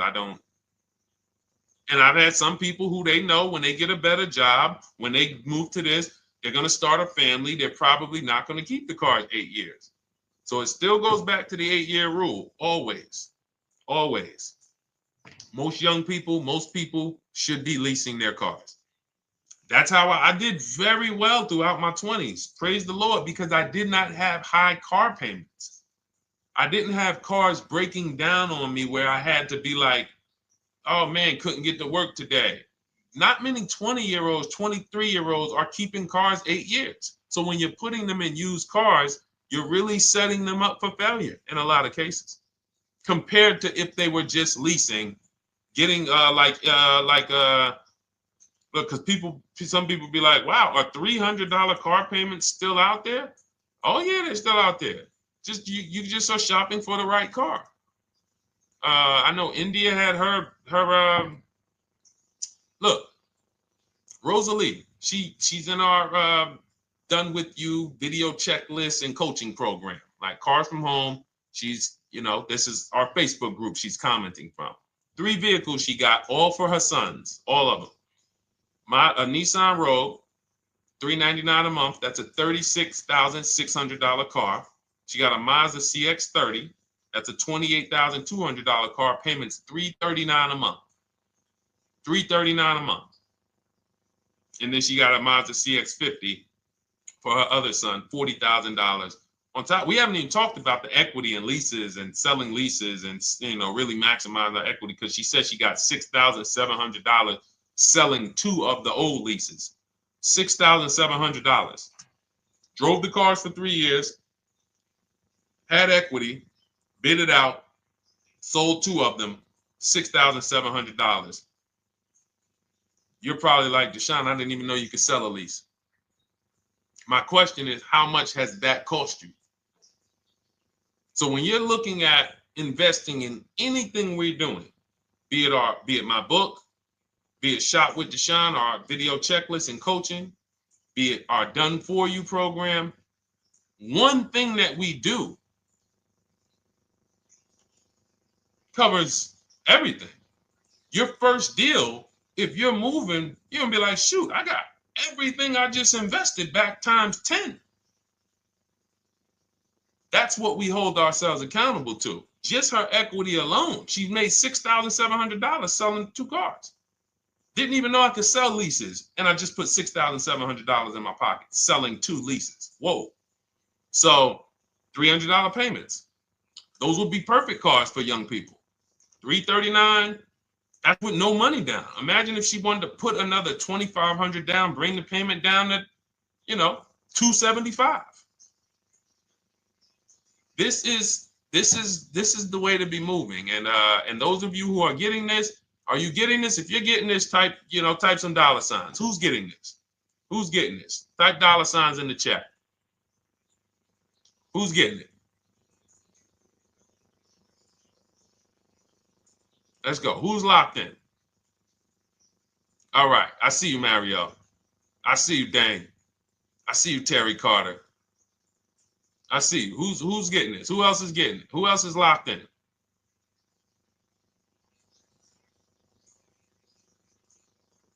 A lot of y'all on here. Listen. I see you, DJ and Nice. I see you, Arms Reach. And I can tell the people that's locked in because they be like, all right, Deshone, you said you here for 90 minutes. I know we got about 3 minutes left. I mean, I'm hanging for this whole thing. I don't want to miss anything. Shout out to the people that are locked in. All right. Go ahead, Dolan. Should the out-the-door price include your trade? First of all, that's a curse word. All right, we're going to go back to that because I got out of saying that for a while. We do not trade cars. So you probably just popped in maybe about 30 minutes ago on the stream. We were talking about the 3 pillars of great car deals: who you buy your car from, who you sell your car to, who you get your loan from. You in order to get a great deal, a below market deal, you must get a great deal from each one, which means you bid out each one. I bid out, got multiple offers for who I was going to buy my car from. I got multiple offers for who I was going to get my loan from. I got multiple offers for who I was going to sell my car to. I bid out everything, therefore I got my great deal. If you bid out this, but you don't bid out this, and somebody you get an interest rate of 7.1 when you could have got an interest rate of 5.2, you lost $2,000. Depending on the cost of your loan, how much you're financing, you lost $2,000. Yeah, you did a bid on who you bought the car from, or you didn't bid out your trade, therefore you didn't find the highest bidder. You traded your car for 14. Another bidder would have paid you 18. You lost $4,000. So you got to bid out everything. That's why we do not trade. The only people that have to trade are people with a lot of negative equity who can't pay off the difference. And that's why I am the reason for negative equity is not understanding leasing. You buy your cars, take out loans, switch the car. Negative equity. It's literally the reason for negative equity is I should have leased, but I didn't. Now I have negative equity because I'm replacing this car with a loan still on it. So out the door price will not include your other car. And if I was trading a car, then yes, the out the door price would include the trade. But because we do not trade cars, our out the door prices don't include the trade. Let me show you an example of what our out the door prices look like. So these are some spreadsheets for our Done For You program where we shop for clients. You can see here, this is we shop for a Subaru for this particular client. In this case, look, and you can see the MSRPs for this car. It's an inexpensive car, $27,000, $26,000. Look at the out the door prices, 29, 30, 30, 29, 29. These are all out the door prices with the taxes and fees. So you can see these dealers are giving either no discount or a little discount. 27 out the door price is 30,000. But look at the winner. Look at the winner. This particular dealer won the bid at this particular time They're not going to win the bid all the time. In this particular case, they needed the unit. $27,900 is the MSRP. Out the door price is $27,463. The out the door price is lower than the MSRP. How? Because they took off almost $4,000 in discounts. Almost $4,000 in discount. So every time you shop for your used cars or new cars, this is how you should be shopping. If you're not leasing, this is how you should be shopping. I'm getting multiple offers, out the door prices, comparing who gave me the best offer. Who gave me the best offer? Oh, look, Daniel Thompson said, D, I'm bidding out to sell my car and got a $4,000 swing from the lowest to the highest bid. This is the people who you listen. If I can bring them on and have them talk, they would be talking to y'all about how different this is.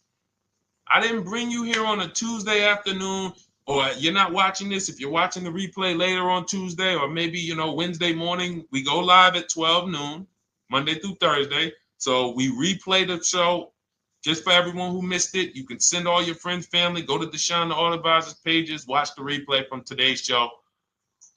But they know this is, I didn't bring you here to talk to you about hundreds of dollars. We are talking thousands of dollars at all times. There is never anything that we talk about that is hundreds. Let someone else talk to you about how you can save a couple hundred more per month. We might be talking about hundreds per month. That might be the only time we're talking about hundreds, $200 per month. But other than that, which equals thousands. We're not here to figure out how we're going to save $50 this month. No, this is big, huge money. So thank you, Daniel. Thank you for tapping in with that information. So, all right, listen, guys. Everything we teach is in a step-by-step format, because when it's not step-by-step, you'll get overwhelmed. When it's step-by-step, you can challenge yourself to stay right on this step, check it off, move to the next step. Check it off, move to the next step. Step 7 in our Cars from Home process is delivery. Step 6 is paperwork. Step 1 is the most important question, which is the 8-year rule. It's literally called the most important question. 8-year rule. How many years are you keeping the next car? Step 2 is the equity assessment. That's why you heard Wendell in his book testimonial. He said, I just completed the equity assessment and we got 30% more than the book value. Bidding it out. He said, I'm about to move to the next step. So everything we teach is step. Step 3 is deal structure, where we budget and we see, all right, how much car can we afford? What does a good deal look like? Step 4, we go shopping, which is choosing what we want. Shopping, looking, doing. We're not buying it. We're shopping the market. We're test driving. We are literally choosing what we want. Shopping, enjoying shopping. Step 5 is multiple offers. That's when we're in talking to dealers online, getting offers, getting bids. Step 6 is paperwork and protection, to make sure that the offer we got is legit. We tied it up. Paperwork is right. We go over extended warranties, tire and wheel, maintenance plans. Do we need them? Key protection. Do we need any of this stuff? And step 7 is delivery. It is a step-by-step path. That is how people win. They're not coming into some college to learn how to be a car salesman or to learn everything I know. No, it's a path.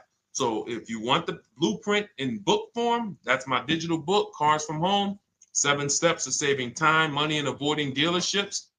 Normally $97, part of our 30-minute welcome offer. You can get yours for $24 in my TikTok bio, Instagram bio, the YouTube comments, and the Facebook comments.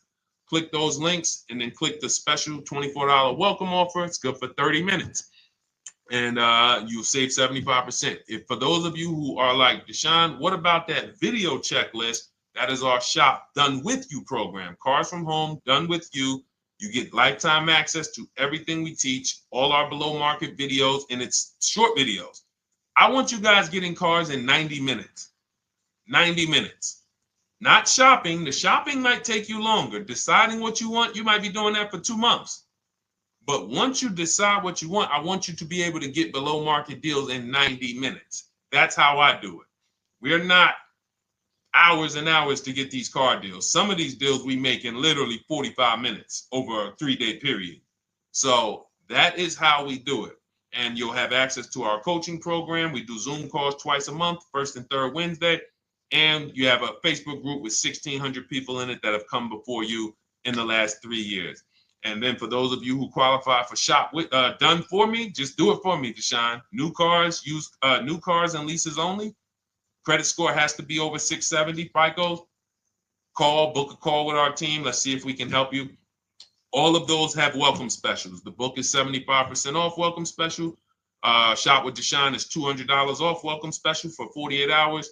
And done for you is $300 off for 72 hours. All welcome specials for people to say, all right, I'm taking action. I'm going to take advantage of a lower investment for taking action immediately. And for those of you who you're still new here, you're like, Deshone, I like the information, but I need to get, can I get some free advice first? Let me test out some free advice. You can, of course, go download our cheat sheets, and that's there as well. All of that is in the Cars from Home Toolkit. So always a pleasure. We will be back tomorrow, 12 noon. Please mark your calendars, tell your friends, bring a friend, and we'll continue to, we'll continue to do what we do and try to make sure you guys have everything you need to win every car you get. I want you sending pictures with the numbers. You know you've done it right when every car you get, you have pictures with the numbers. You know people who purchase cars all the time, all post their pictures. Hey, had to upgrade.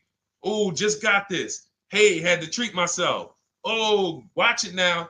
But you never see the numbers because they really are not confident in the numbers. They don't want to talk about the numbers.